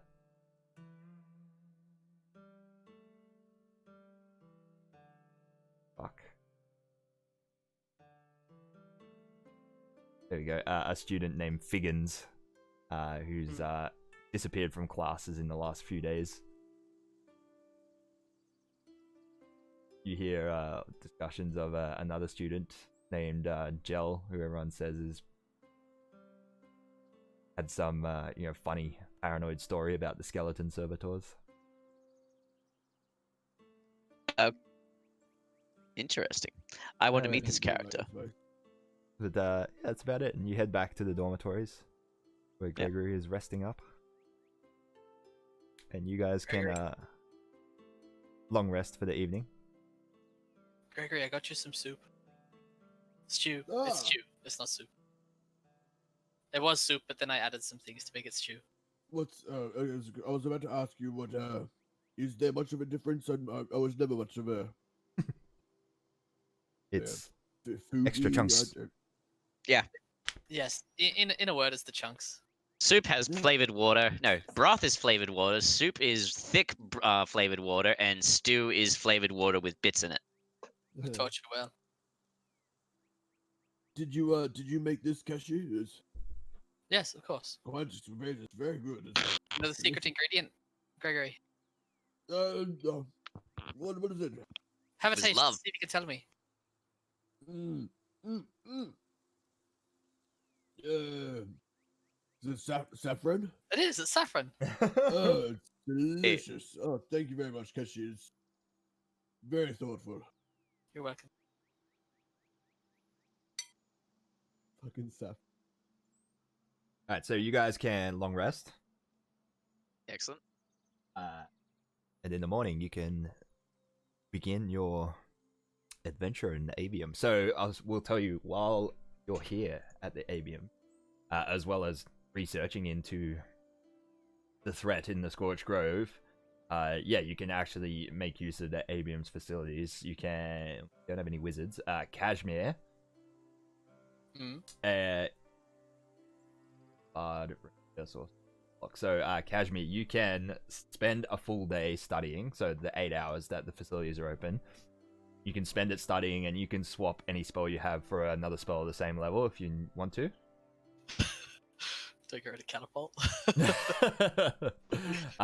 Anyone who's proficient with herbalism can avail themselves of the potions laboratory and make potions in half the time it normally takes. You just have to pay the material costs. What about a poisoner? Ooh. Yes, it could be Yeah, repurposed well- for that. Yes, it's not. Leaf will do that actually. He'll sort of sit down and just sort of like craft health potions or learn how to craft health potions. Yes. So did you say at half the cost, or at the full cost? No, at the normal cost. For half the time. Okay. Is there someone I can talk to about these gems and maybe flog them off to? Oh yeah, I'll sell my scrolls. There's no merchants. You might be able to talk to someone about the scrolls. Mm. Oh In well, the yeah, I'll downtown Gregory would like at- to. Oh, sorry, you go. No, I was just like, at some point, like the two things Leaf will do. You'll go to the herbalism thing, and then like as he's talking to other students or teachers, like, I have these scrolls. Are they worth anything? Okay, so day one, what does everyone want to do with the 8 hours in the day? Are we gonna go see the librarian first about Hellbeast? I think that's the first thing. Yeah, I think can that's help look up what Uh, we need for these. I'm not going to go to the library. I want to, after hearing that there's these bubbles of different terrains, biomes. Mhm. I want to ask about what the different biomes they have are, and if there's anything other than generic forest, I want to go to one of those and practice casting catapult to see if it's just the terrain. Alright, so there is a it looks like there is a forest biome with some sort of structure inside it among the trees. There's a desert biome and a seaside biome, as you can see in the picture, with a lighthouse sort of set up inside it. I'm gonna go into that one and just Just yeet rocks into the chuck the some ocean. rocks at the lighthouse. Oh, at the lighthouse. Well, well, I mean, unless it looks like it's old and it's gonna collapse with the hit of a rock. no, it doesn't. But if it looks pretty sturdy, I'll just chuck Alright. some Roll a ranged attack. ranged spell attack. Yeah. Natty baby. It is just the forest. All right. Yeah, you yeet a rock so fast across the body of water. Dead on hits one of the windows and shatters it at higher speed. There's a few seconds pass, and then someone sticks a figure like across the water. You can't make out who it is. Like stick their head out and start yelling and brandishing their fist in your direction. I'm gonna crawl into the sand and then crawl away back to the pier and try and get back onto the tree. Okay. Well, you're stuck in the biome for at least 40 minutes as it rotates to a new to a. Just stay in the sand. Use my new digging claws to get me deeper and deeper. Roll stealth check. Alright, stealth. 17.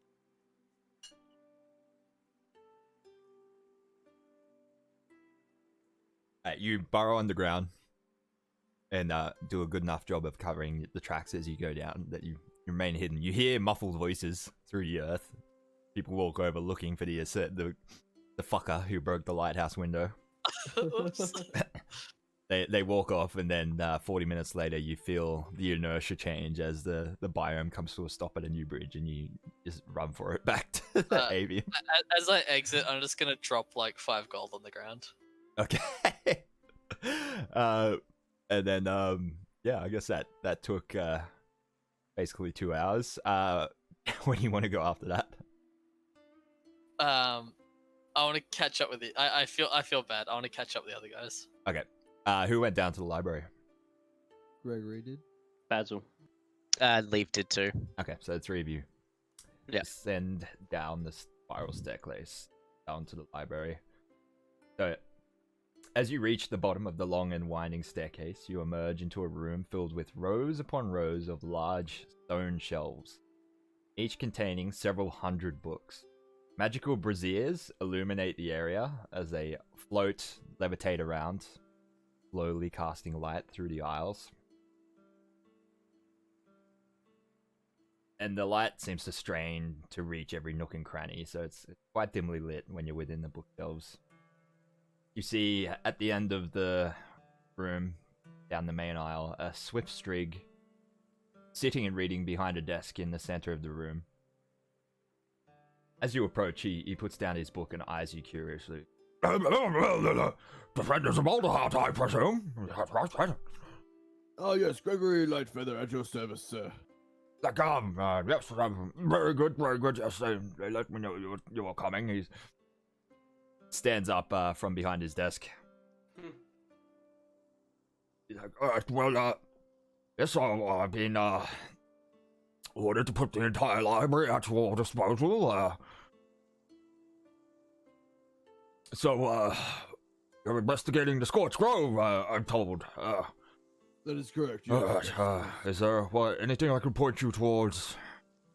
Well, we were actually at the Scorch Grove not so long ago, and we're just patrolling the edge, and we were attacked by this great infernal being. I'm not quite sure exactly how to describe it. Yeah, I've never seen anything like it before in my entire life. But yeah, if you have anything like that, you could point us in that direction. That would be lovely. Right. Well, how big was it? What do you think, Leaf? Like 60 feet, 700 feet? I'm not quite great at. It was big. Is the crux of the matter? It was big. Like, oh, all right then. Well, guess I can point you to a few choice tomes, writings about the Scorch Grove, if you like. This could be a place to start, Do you I have guess. any with pictures? Well, perhaps maybe some sketches is. Yes, I mean, illustration. I will look for the ones with the pictures. Oh, okay. Well, I'll gather some up for you, and I'll leave you to it. Feel free to use one. All right, here we go. Alright, so, yeah, he directs you to a section where you find many books regarding the Scorch Grove. You gather them up, take them to a table, begin poring over them. Hours pass. Kashmir joins you 2 hours later. And between the four of you, you split up the books and start poring over them. It seems that scholarly interest in the subject of the Scorched Grove seems to be mostly focused on its physical properties, its origins, and the fauna there. Is there any books in here regarding monsters, like beasts, great beasts, strange tales, that sort of thing? Of course, there's plenty, but you have to be more specific than that. Oh, yeah, well, during the Great Calamity, there's surely someone wrote like a dossier on all the different enemies they fought and stuff, right? Perhaps, yes, there is a section on the Great Calamity. We need to find a diary, a soldier's account of the war. Alright, well, he points you towards, the Great Calamity section, and you gather some books from there, but honestly, the books are huge, and numerous. There's thousands of books down here, and you find the Scorched Grove, you find almost 100 books on that, and it looks like it's going to take like pretty much all day just to pour over those. You also find you find some on the Great Calamity. Late in the day, just when it's almost library closing time, you finally find something of use within the Scorched Grove subject. You find one book. You're poring over. It starts as most of the usual wank that you find in the other books, and then you find one particular passage. that you find intriguing.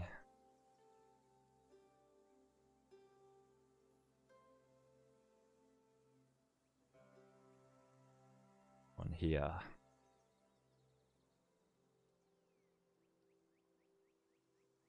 From the above evidence, one can conclude that the Squat's Grove displays properties which suggest Perhaps even the cooling of major elemental force. Whether this was conjured from a nearby plane or a farther one remains uncertain. But the readiness with which the elemental magics have taken root suggests a source in close proximity to our own world. so it's like a portal opened up? As if it stepped out of, well, another the world onto ours. Elemental fire plane? Is that what it's talking about? Basil has no idea what we're talking about. Like, Cassie, you've studied some of this stuff. What else do you think? I don't really know about other planes or anything. I don't know what they mean by that. I've heard of the term, but I'm not sure how someone would. Yeah, I'm sorry, Gregory. I don't know. I'm gonna. I literally hit things for fun, so I'm of no use. Yeah, so that pretty much concludes the research on the Scorch Grove for the day, and time is up. Leaf look with going over the Great Calamity books on his own. With his limited capacity for learning, he doesn't get very far, and that's going to be the job for the next day. Yeah, literally looks through the books like looking for pictures. Yeah. So you guys can rest again. Yes. Long rest. Take a long rest. Does Cashew make some of that amazing stew again? He pretends that he does, but really the pot just never got cleaned. Yeah. So it just hashes up the same stuff. No. The old As stuff. you're walking back down the dormitory, we'll say Kashmir, you're walking back the hall towards your dormitory. You notice one of the other dormitory doors is ajar ever so slightly. You spot a small quivering figure sort of staring through, like they're just ajar enough for one of their eyes to be looking through, and then as they notice you're looking at them, they slam the door shut quickly, and you hear,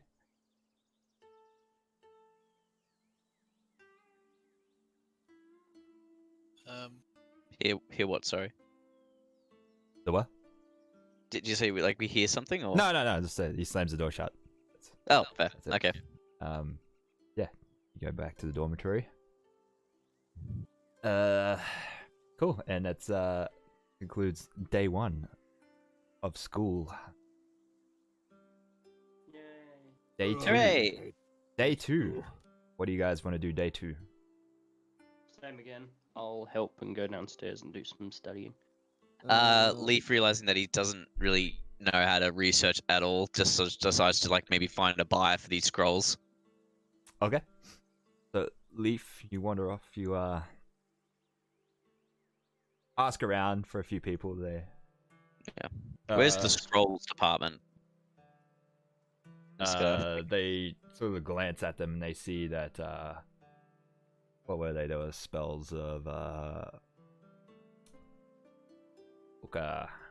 remember one was spiritual weapon. Spiritual One was- weapon, spirit guardians, and can I remember? Everyone suggests that you approach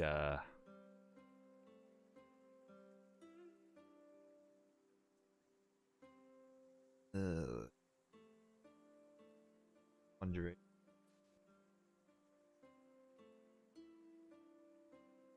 Everyone suggests you approach Professor Birch Walker, the one that met you guys at the front door. Yeah, fair. 'Cause Cool. she is, there's 2 conjuration spells, and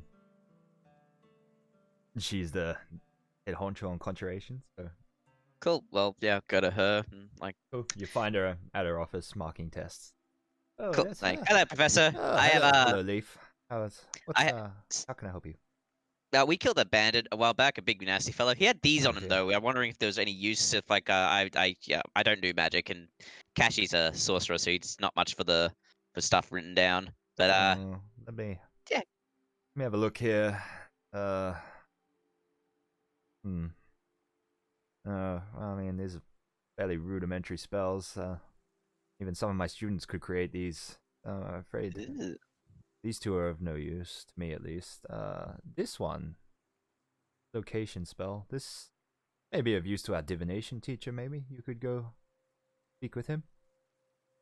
Okay, excellent. I'll take those. So with these, sorry, as a side note, Leaf can't use these scrolls at all. Yeah. I don't think so. I'm not. Yeah. 100% on 5e's rules on scrolls, but Yeah. fairly sure you have to be a magic user. Yeah. That's fair. Yeah, do you understand? I believe you have to be able to understand the written magic script. Yeah, I that would think make that's the thing. sense. Yeah. no. Yeah, but she If you recommends you go and see Korvax, Professor Korvax Ravane, the divination teacher. All right. Is that cool? Like, take there's the two shit spells in one hand, and then I grab the other two, and then I head to the black feather. Right. So you go up, you find Professor Ravane's office. He's in a classroom. Actually, you find him inside. You ask around. He's not in his office. You ask around, and they direct you to his classroom where he currently is. Empty classroom, and he's sitting at a desk on his own. So walk in. Hello, Professor. As you walk in, he seems to be in the middle of something. You see several, like a small pile of bones, small bones on the table in front of him. He's like, "What have I told you about entering without?" Oh, sorry, there. I apologize. I thought you were a student. Come on in. You must be one of these defenders of Older Hearts, no? Yes, sir. Leaf of was it Meadowfen? He is he's a corvum. He's a dusk corvum. He has the appearance of a magpie, but with a beak just as dark as his feathers. Dark blue eyes and a pendant hanging around his neck, like a large, long sapphire that seems to be glowing with a small energy. He's like, it's a pleasure to meet you there. I heard a great deal about your adventures in all the huts and defending and negotiating with the bandits. He's like, Thank you. I mostly hit things. of course. It's That's why I'm here, because we've uncovered these scrolls, and I just sort of toss them at him. It's like, these scrolls. Professor, what's her face, said that these two are useless, but you said that you might have a use or something for this one. They are of no use to me or my friends. I need surely someone here has some value for them, willing to trade. Well, let me have a look there at this. Standard divination ritual to find the object. This could fetch money in a market from a merchant, but it's not good here in the avium. My students could make one of these. So what does it do exactly?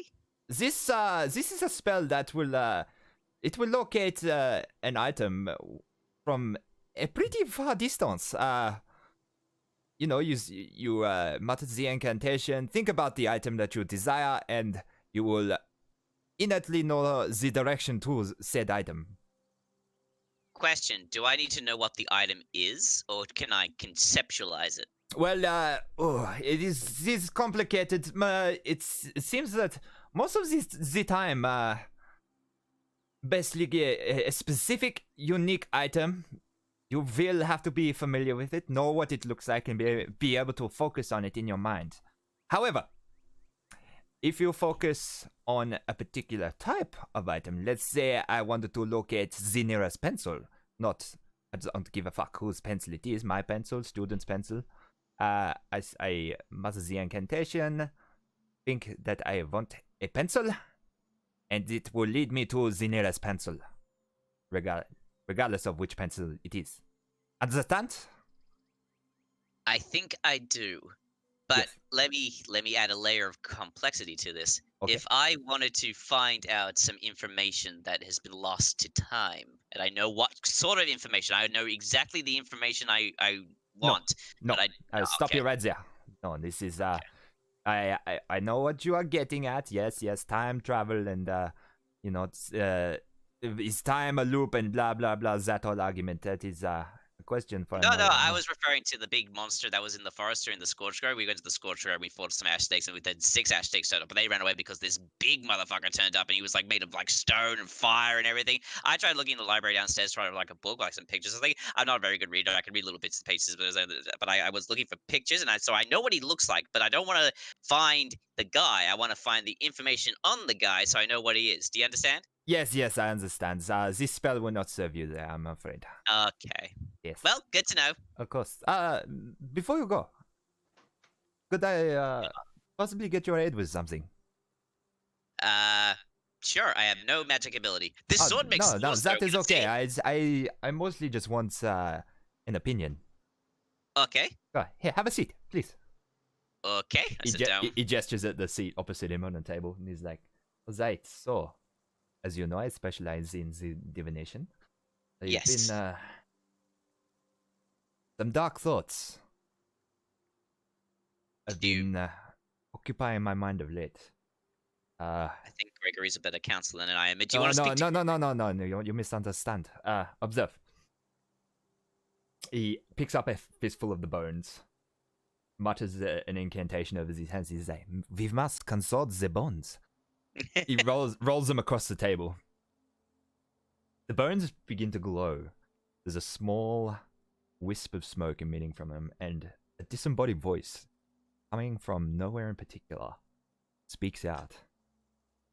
"A black heart lies among the white and grey, but in dimness it is hard to say. Who is friend and who is foe? The master weal, the monster woe." Every day for the last 4 days, the same divination. I see. Leaf's confused. He's like, it's. Would it be? It's what's the incantation again? What's the phrase? A black heart lie among the white and grey, but in dimness it is hard to say.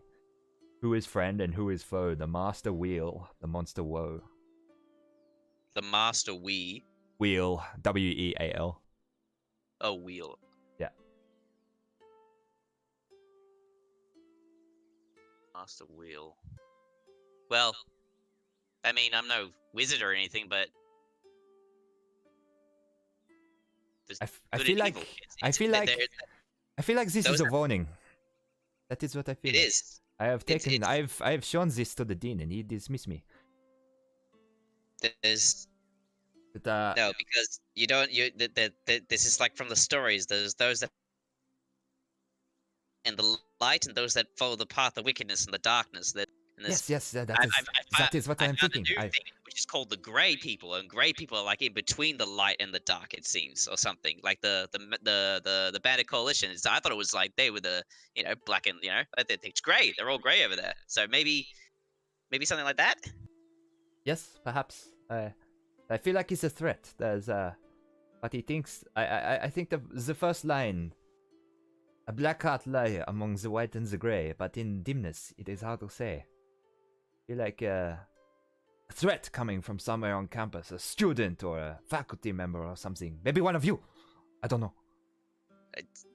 I don't think any of us have a black. I know Cassie all my life. I know Gregory a great deal of, and Basil was a bandit, but he's killed more bandits than I have. Well, at least he tries to.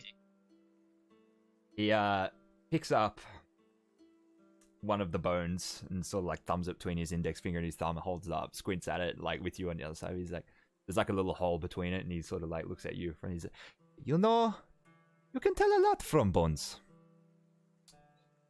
Yeah. They tell a story. I do love stories. Do you have... Well, we use them in as reagents in divination. But anyway, I am rambling. Thank you for your time, Master Leaf. Thank you very much. I might come back and help you try and work out that divination. Hopefully it doesn't come to pass. Yes, sure. And if you want to learn something about tracking, finding things, scrying, feel free to come out to one of my classes. Okay, but don't enter in unannounced, right? Yeah, yes, yes, very good. Yay! Cool. All right. Well, I will talk to you later. And he sort of just gets up and without another word, just like bounds out the door. All right. Meanwhile, down at the library. So picking up from where you left off. My dinner's my dinner's ready. I'm just gonna be 5 minutes. I'll be right back. But Oh, good. yeah. So picking up Gregory from would where like to find out more about this this passage. So Alright. is there like someone in the university that specializes in prophecies or not necessarily prophecies, but like elemental planes or? There is not. No. There's not a person that you could research on elementals, planes, or creatures. Creatures. So you pretty much expended all you can on the that. Scorch Grove. You still have Leaf's books on the Great Calamity that he pulled out. Or you could start a new avenue down elemental planes and creatures. Yeah. I'll keep going with the Great Calamity if you look down elemental planes. Yeah. I would like to approach more Mr. Swiftgale. Yes. Yeah. You see, like his face is buried within a book as you approach him, and you sort of like you startle him a little bit. He's like, "Oh, start it, let's go." Yes, light fella. Good morning. Yes. So yes, good morning. Yes. How are you? How go the research? It's tiresome. I now see why I was never a scholar. Oh yes, But, of course. I was wondering if you have any other information, some books on elemental planes and forces, possibly elemental creatures. Yes, I'm sure I can help you with that. I'll put you in the right direction, down to so we have a section on that. Yes, down the end there. Let me show you. And while we're here, possibly some reading on Ardea. Do you have anything on Kyrith as well? Possibly like sightings of the gods or their physical forms and such. This is a school of arcane magic, so I'm not sure what. Yes, See what we can do. Let's see what we can do. Of course. Come on, let's go have a look. He sort of he seems to focus more on this request you've just made on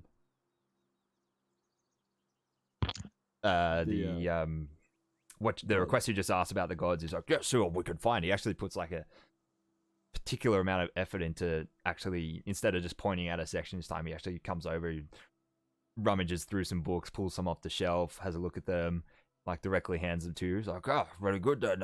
Yes, that should keep you going for the day. Thank you very much. And also the elemental stuff. Where was it? Back up there. Yeah, sorry. Yes, thank you. The what? Sorry. The elemental. Oh, yes. Oh, of course. Sorry. It's back down the other side of the library. Thank you very. Yes, that's right. Yes, that is. Go do my own searching for that as well. Okay, no, not a problem. Yes, enjoy. Yeah, as Gregory would like to go off to the back and find, like, I guess, toting, like, between, 5 and 10 extra tomes already. Yeah. So you find, you go to the section, you find some tomes on the history of elemental creatures and elemental planes and research on that and whatnot, and bring them back to the table. So, Basil, and are you there as well, Kashmir? Yeah. I was gonna study today. Some magic. Okay. Alright, cool. So Basil, as you're poring over the books that Leaf pulled out yesterday on the Great Calamity, you find little work of substance about the calamities. Numerous books addressing the subject resort to legend rather than truth, and those books which do attempt serious historical study of the event note the relative lack of credible living witnesses. in terms of overall scope, there's a wealth of material written about the calamity, although the information is unfocused and spread across many books. It looks like, and as you're going through, you notice that quite a few of these books have pages torn out for some reason. Most of them seem to reference a prophecy of some kind, but then the bulk of the information is removed. I'm gonna take this book with the pages written. There's multiple books with pages written. But you do find one passage that you find handy. Okay. So I do want to talk to Swiftgale about this. Yeah. Who has the authority to or to remove information? Anyway, go. You do find this.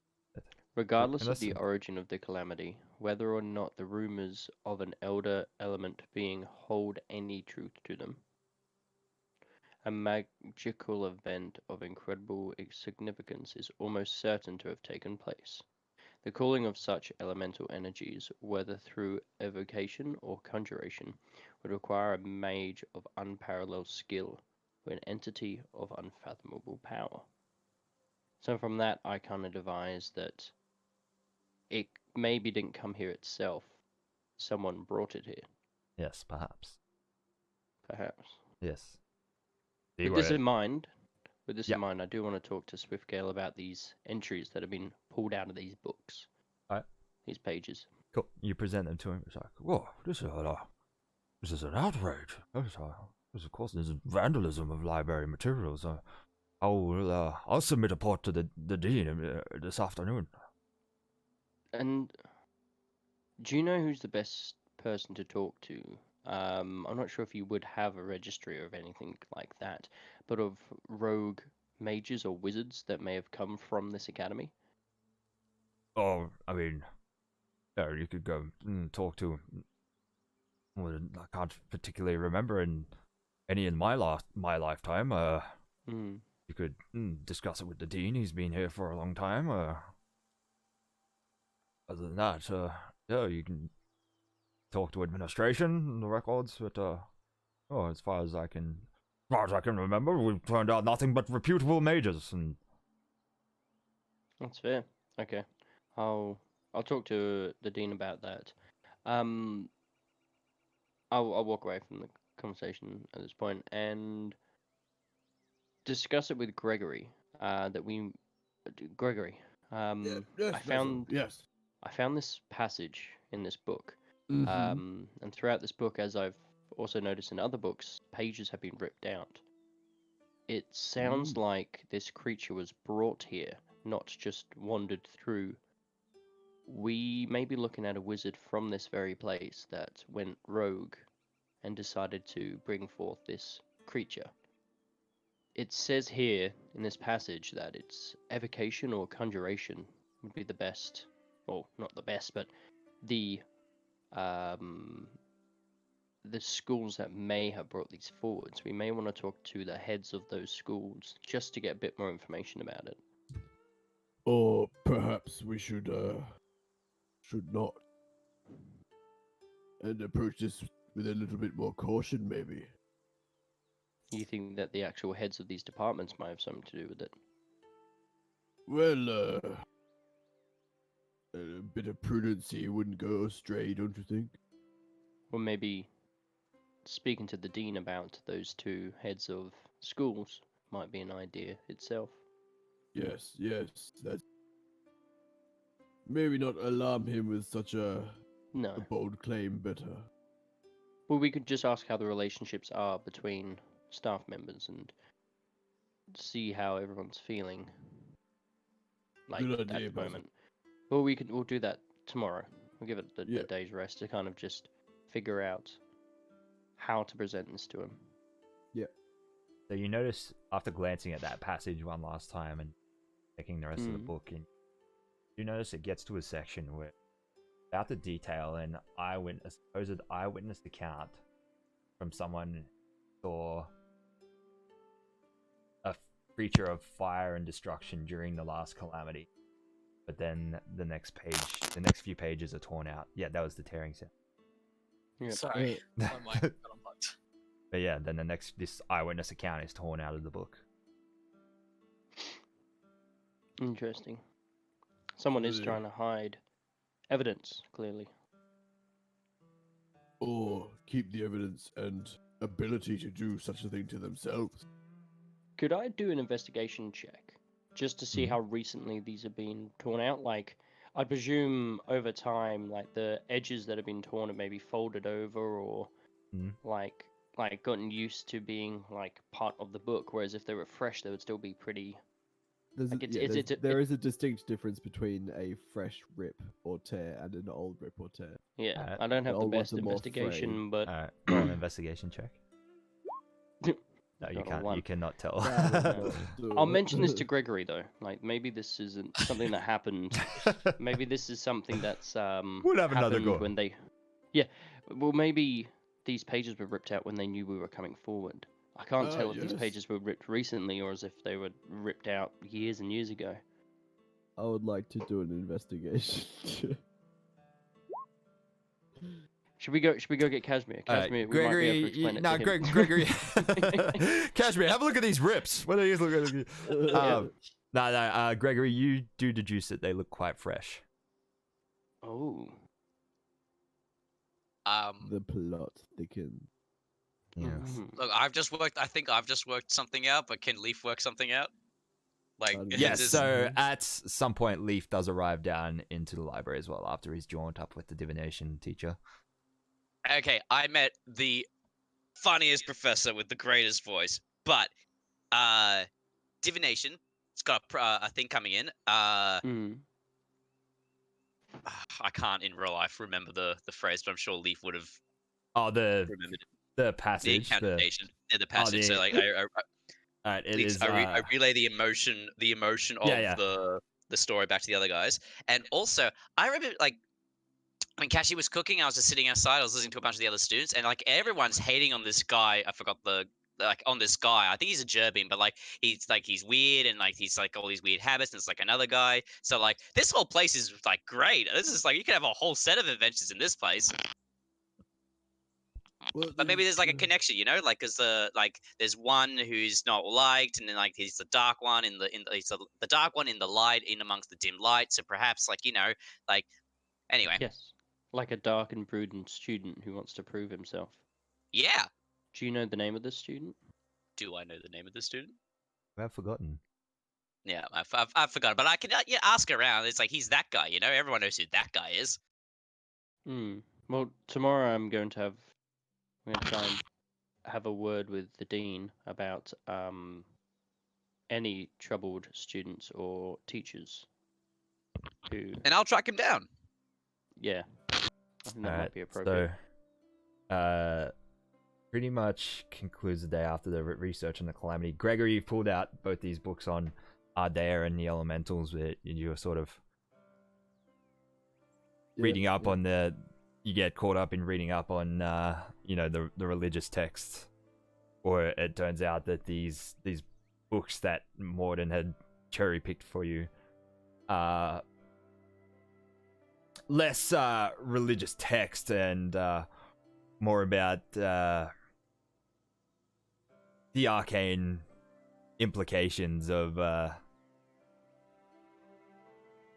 being able to combine divine magic with the arcane on some level. Okay, so Something like that. Exactly not what Gregory was looking for. Yeah, nothing of a spiritual manner. Okay. You'll dismiss most of these other ones out of hand and just assume it's down to enthusiasm. Yeah. Of the librarian. Yeah. And then you've got Yeah. the text on elementals ready for the next day. Yeah. All right, Kashmir, is there anything you want to achieve during your study during the day, or? Yeah, I have been thinking that having cold food is better for traveling, because I've noticed that some of our things like breads and whatnot go off as we travel. Right. So I'm researching to see if there's a spell that I can cast that will keep things cold. Right. The spell that I have come across is one called Snowball Swarm. Okay. So I would, if it's possible, like to learn that and drop Earth Tremor. Okay. Cool. Fine. So you spend a day. Is Snowball Swarm evocation? Yeah, evocation. Yeah, you spend a day in the evocation teacher's class. Learn something about flinging cold balls. It's basically catapult, but with snow. Yeah, yeah, pretty much.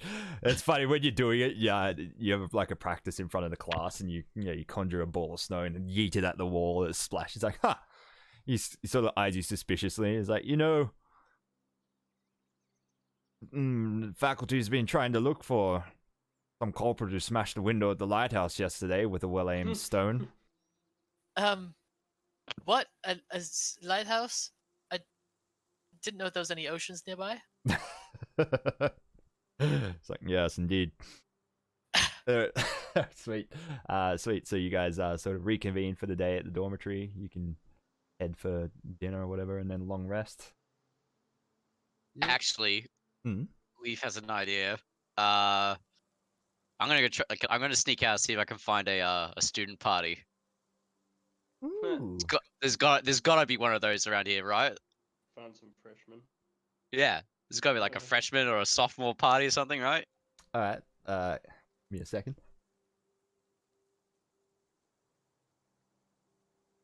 Scale 1 to 10, how big a spanner is that? No, it's fine. It's fine. I just need a second. Okay. I'm generating names. My internal loading screen is rotating.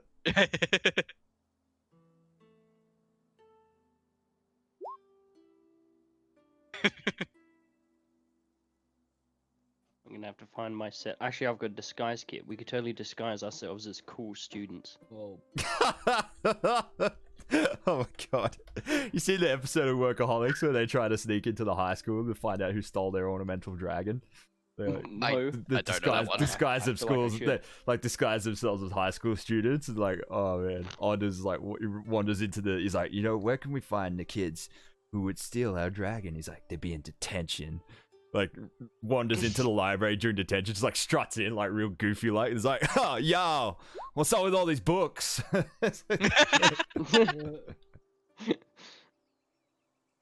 You could call me Shaunders. Yeah. All right, sweet. All right, I got some. Got I some have names. You don't find a party per se, but as you walk down the hallway, you hear quite a bit of noise coming from inside one of the other dormitories. You hear loud voices, a little bit of music. You might smell a little bit of contraband seeping from under the door. Oh. Who knows? Hold up a sec. Let me find some party music. One second. I actually have a song. So... No, I'll play it later. It's just silly. It doesn't work the same way. Oh my god, lounge music. Oh my god, where did that come from? Look, this is an alien Kentan. Let me try again, guys. It's my Cantina? first time. Alright, keep describing it. I will put my ear towards the door and just have a listen. Wait, I thought it was Leaf going looking. I guess Ah. the others followed me. I know. I Okay. said I was, and I was gonna do. Oh, you're going with it? Yeah. So Yeah, I'll yeah, go you with put your ear against the door. You hear several students in the room talking loudly. Okay. I'll do Uh, a perception check. Okay. Was that You hear plus them. 17? They Do I seem hear to anything? be. You hear them speaking to one of the students. Seems to be named Gale. Yeah. A female voice, and you hear two other voices talking to her. It's like, "Come on, Gale. Yeah, have a bit of a drink, will you? You're studying. You're never putting it down. Like, bugger off. Working on my thesis." That's what you hear. Oh, Righto. Alright, the Leafs it's like so I like the can you hear like voices and stuff, Basil? Is like a party So, going yeah. on or I can hear a couple of people having a party, but there's someone in there still trying to study. right, that'll do. I just open the door. Boom! Hey guys, how's it going? They all just like, "Ah!" You see several of them, like you see one of them like hide a flask like under the pillow, and then another one just like hiding like a cigar. It's just... What There's, is like- that? There's they've got a small music box. Rotate. That is awful. It's a party, 2015 party. I'm sorry. They got a small music box rotating on the dresser, but it seems to be, rather than emitting nice chimey music, it's emitting like the sound of a lute, and like a full bardic band playing a flute, drums. Okay. I'll find something different. Okay. Apologies. Hold on, wait. I'm coughing. Now, is that music royalty free? What? I didn't need. Oh, yeah. Look, Just let me know if you're gonna play rhythm. I'll have to mute it. no, like here, look. That's it's in the adventure log. That's what I was thinking they're playing. It's a meme. It's a meme. Does do memes? Yeah. Is that better? That's better. I mean, it's close to There what aren't many. Look, there aren't many good party things in here because I feel like people who develop music for this don't go too many. We don't mean that, Sirenscape. Please sponsor us. We got. Yeah. Sirenscape is a great product that I would recommend to all my friends. I'm sure I the like how developers. it makes me fuck. feel when I'm playing adventures. I am so immersed. The cabbages look so real. Anyway, we got The atmosphere. all these students straighten up except the one on the bed laying down under a book barely flinches. The other two just like straighten up, all of a sudden hide their contraband, and there's like, oh god, I thought you were a teacher. No, I'm so we're not some what's it called? Not some stiffs. Look, I've been stuck in this place with books all around me with nothing to do. I'm itching for some fun. You guys fun? Yeah, Basil has a cap on backwards. Yeah, I guess. Aren't you guys the defenders of Alder? Fuck. He's got his arms crossed over his chest. He's like slightly leaning on Leaf. Aren't you guys those defenders of Alderheart, guys? Yeah. Right. Yeah, we are. You want to hear some war stories? I guess. I mean, it's more than we're getting out of Gale right now. Isn't that right, Gale? Oh, toss off! She gets up. What is she? She's a Luma, I believe. Sorry, not Gale. Gel is her name. Gel. Gel. Alright, well, I might follow Jill. You See want where to she goes follow in her? high school if you- I want to follow her. So he I'm very socially awkward with the youths. She Being 8 years old myself. She walks out of the room with a book. She notices you following up the hallway. And she's like, excuse me, can I help you? I was just curious what you're working on. My thesis. What's your thesis on? All right, give me 1 sec. It's actually a thing. It's just like, well, I'm finishing up an extra credit assignment for Professor Leechwood in the potions lab. It's it's basically a study on how potions can apply to certain high-level transfiguration magics. Yeah. That's pretty neat. You go. Well done. Cool. Thank Yep. you. I'm going to really walk like- away yep. now. Well, yeah. Yeah, he walks in the room. That looks so bad. He walks in the room. If You just Luke hear her looks at him, like he's under just- her breath as she walks away. She's like, "Freak." So what? Nothing. Oh, okay. Have fun with your the thesis. Oh, he wanders back in. You do remember that he has an Alright, intelligence of 8 at the moment. But he walks back in the room. Leaf, if you see him go in, he'll give you a winking, like pistol fingers. Okay, cool. Alright. Look, I'm all for immersion and everything, but that was too real. That was too real. I could hear the panic in your voice and the disgust in hers, and it was two real voices. It hit that spot in the memory chain. It did. It's just like that awkward. Hey, that literally happened to me. Like walked with the class with the girl, and she's like, "All right, well, I'm gonna go this way now." I'm like, "Oh, okay, bye." Like, fuck. Yep. Alright, you Anyway, Leaf, in my head, like when Gel leaves the room, It's like, all right, well, give me some of that booze and whatever you're hiding underneath your belly there. Like, honestly, guys, you guys are gonna get better at hiding shit when people bust Right. into your room. Come on, let's do this. Is there a chair in the room? There is. I'm gonna sit on it, but I'm gonna turn it around. Uh, I put my arms over the top of it. This actually works because you're oh my god. you're the Cowabunga! Yeah, yo.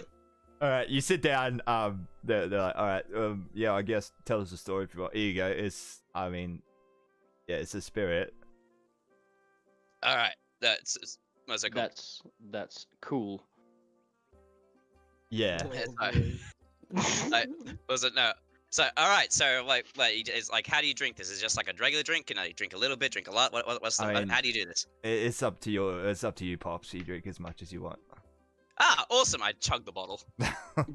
Oh, cheers. Yeah, that was really hard to get. I'm gonna put this down over here. We got. Cool. Welcome to our room. My name is Isan. See, he's a he's a gallus, a very roostery looking gallus. And he's kind of buff for an arcane magic student under his robes. You can see that he must work out. You also notice the other guy is my name is Larix. I'm from Alderheart. He's a servant, one of the deer folk. He's a prawn lover. He's a prawn. He's a servant, one of the deer folk. He also has a very barrel-chested, broad-shouldered appearance about him for an arcane student. They're like frat boys, is what I'm getting at. Perfect, awesome. Yeah. All right, cool. I was like, all right, so. Well, I got lots of stories. First of all, but would you like to hear about? Sure. Do you want to hear about when we defended Alderheart and I killed 6 bandits all by myself, or do you want to hear about the time we fought the giant ash snake out by the burning Scorched Grove? The second one, I guess. All right, so there we were on a mission from the council, and I relay the whole story and just like embellish a few truths here and there to make it seem bigger and more impressive. By the end of it, they're a little bit excited. Like, oh, really? Yeah. Can we see your sword? Huh? Your you mean sword. my sword? It's not my sword. It's the sword of the woods. Yeah, it's the blade of the wood. Oh, it's magic, yeah. So bring it out. It's like, yeah, I don't know. It shoots magic thorns everywhere. Oh, sweet. Can I have a look? You can look with your eyes. Oh, come on, just a little. Come on, let me swing it once. It'll be fun. All right, let me put it this way. If you fuck anything up, I will cut off your hands. Here you go. All right, here we go. He grabs it off you. He walks over to the front door and opens it. He's like, "Let's play a little prank on that little dweeb Figgins." He points it across the hall and casts the spike growth. It's like all these brambles grow out of some other student's door and just like across it and just block him inside. It's like, oh, this is great. He doesn't like that, but he laughs anyways. Like, who lives there? Yeah, without this sword, that would have taken me weeks to study to do that without the sword. That was fun. Here you go. Thanks for that. Ah, you're welcome. Thanks for the booze. Yeah, no worries, mate. That was dope. Yeah. It's pronounced dope. Well, it's getting late. We do have sorry, tests tomorrow. Yes, go on. You miss. I said, it's like, who's Figgis? Oh. Who's the dweeb? Oh yeah, that little nerd, the Gerbine that lives across the hall. Yeah. Oh, Like, he's what? just a loser.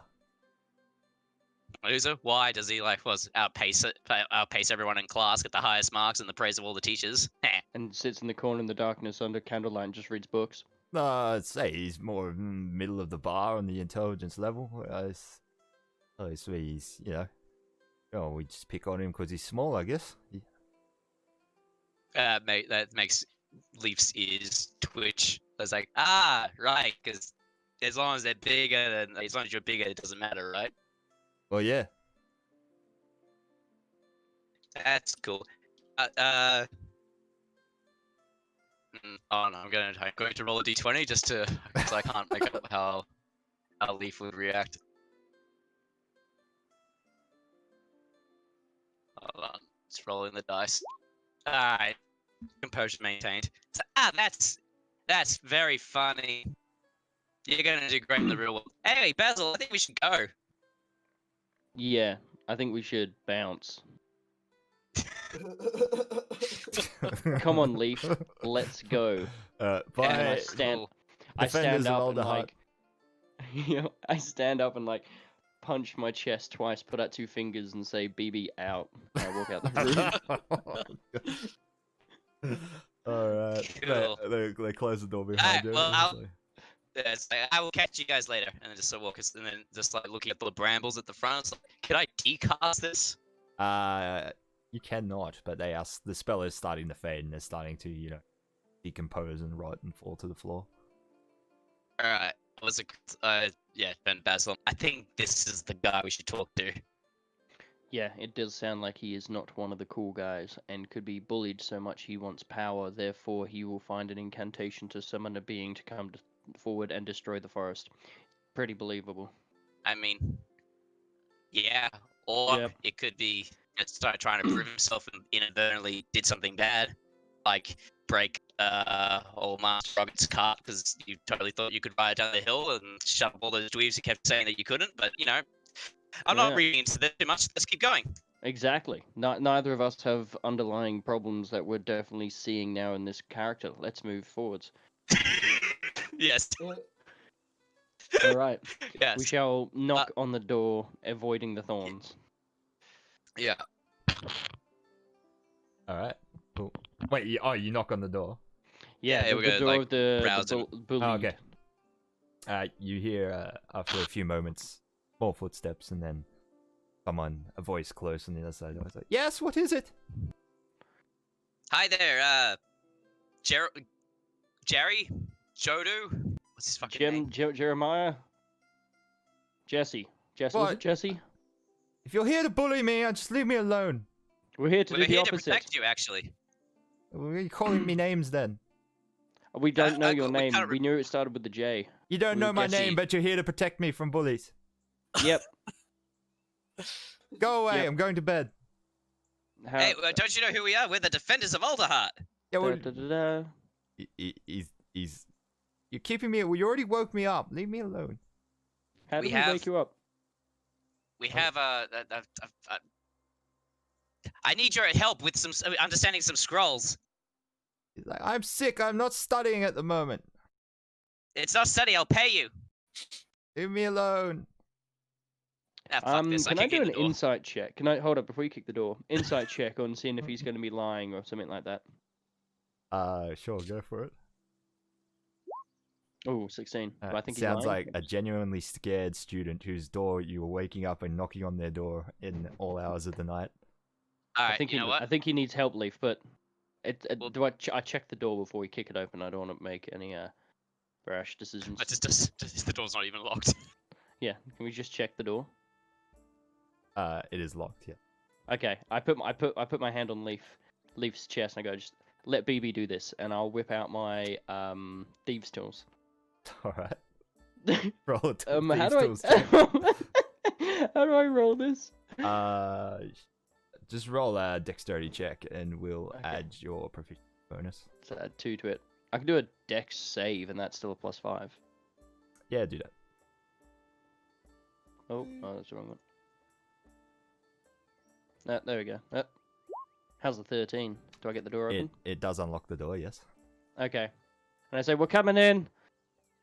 What? Leaf, you can kick the door now. So it's like, well, there's no point now that it's open. I just Alright. open the door. Alright, Okay. you We walk open the in. door. In the darkness, you see a small figure, a Jerbeen, cowering against the bed, screaming. He's like, ah! Ah! Ah! And we'll stop. Is there a... We'll end the Okay. session there tonight, guys. What the fuck? BB and Nell on the case. Yeah. Baby and Elm. In Baby and Leaf's a poor- defense, he a did poor drink a whole student bottle or whatever that story. was. Yeah. And Basil's just excited to be amongst students. I don't know. Basil's just here for the ride at this point. Yeah. Alright, and good session, guys. That was good. That I was had fun. lots of fun. Jesus Christ.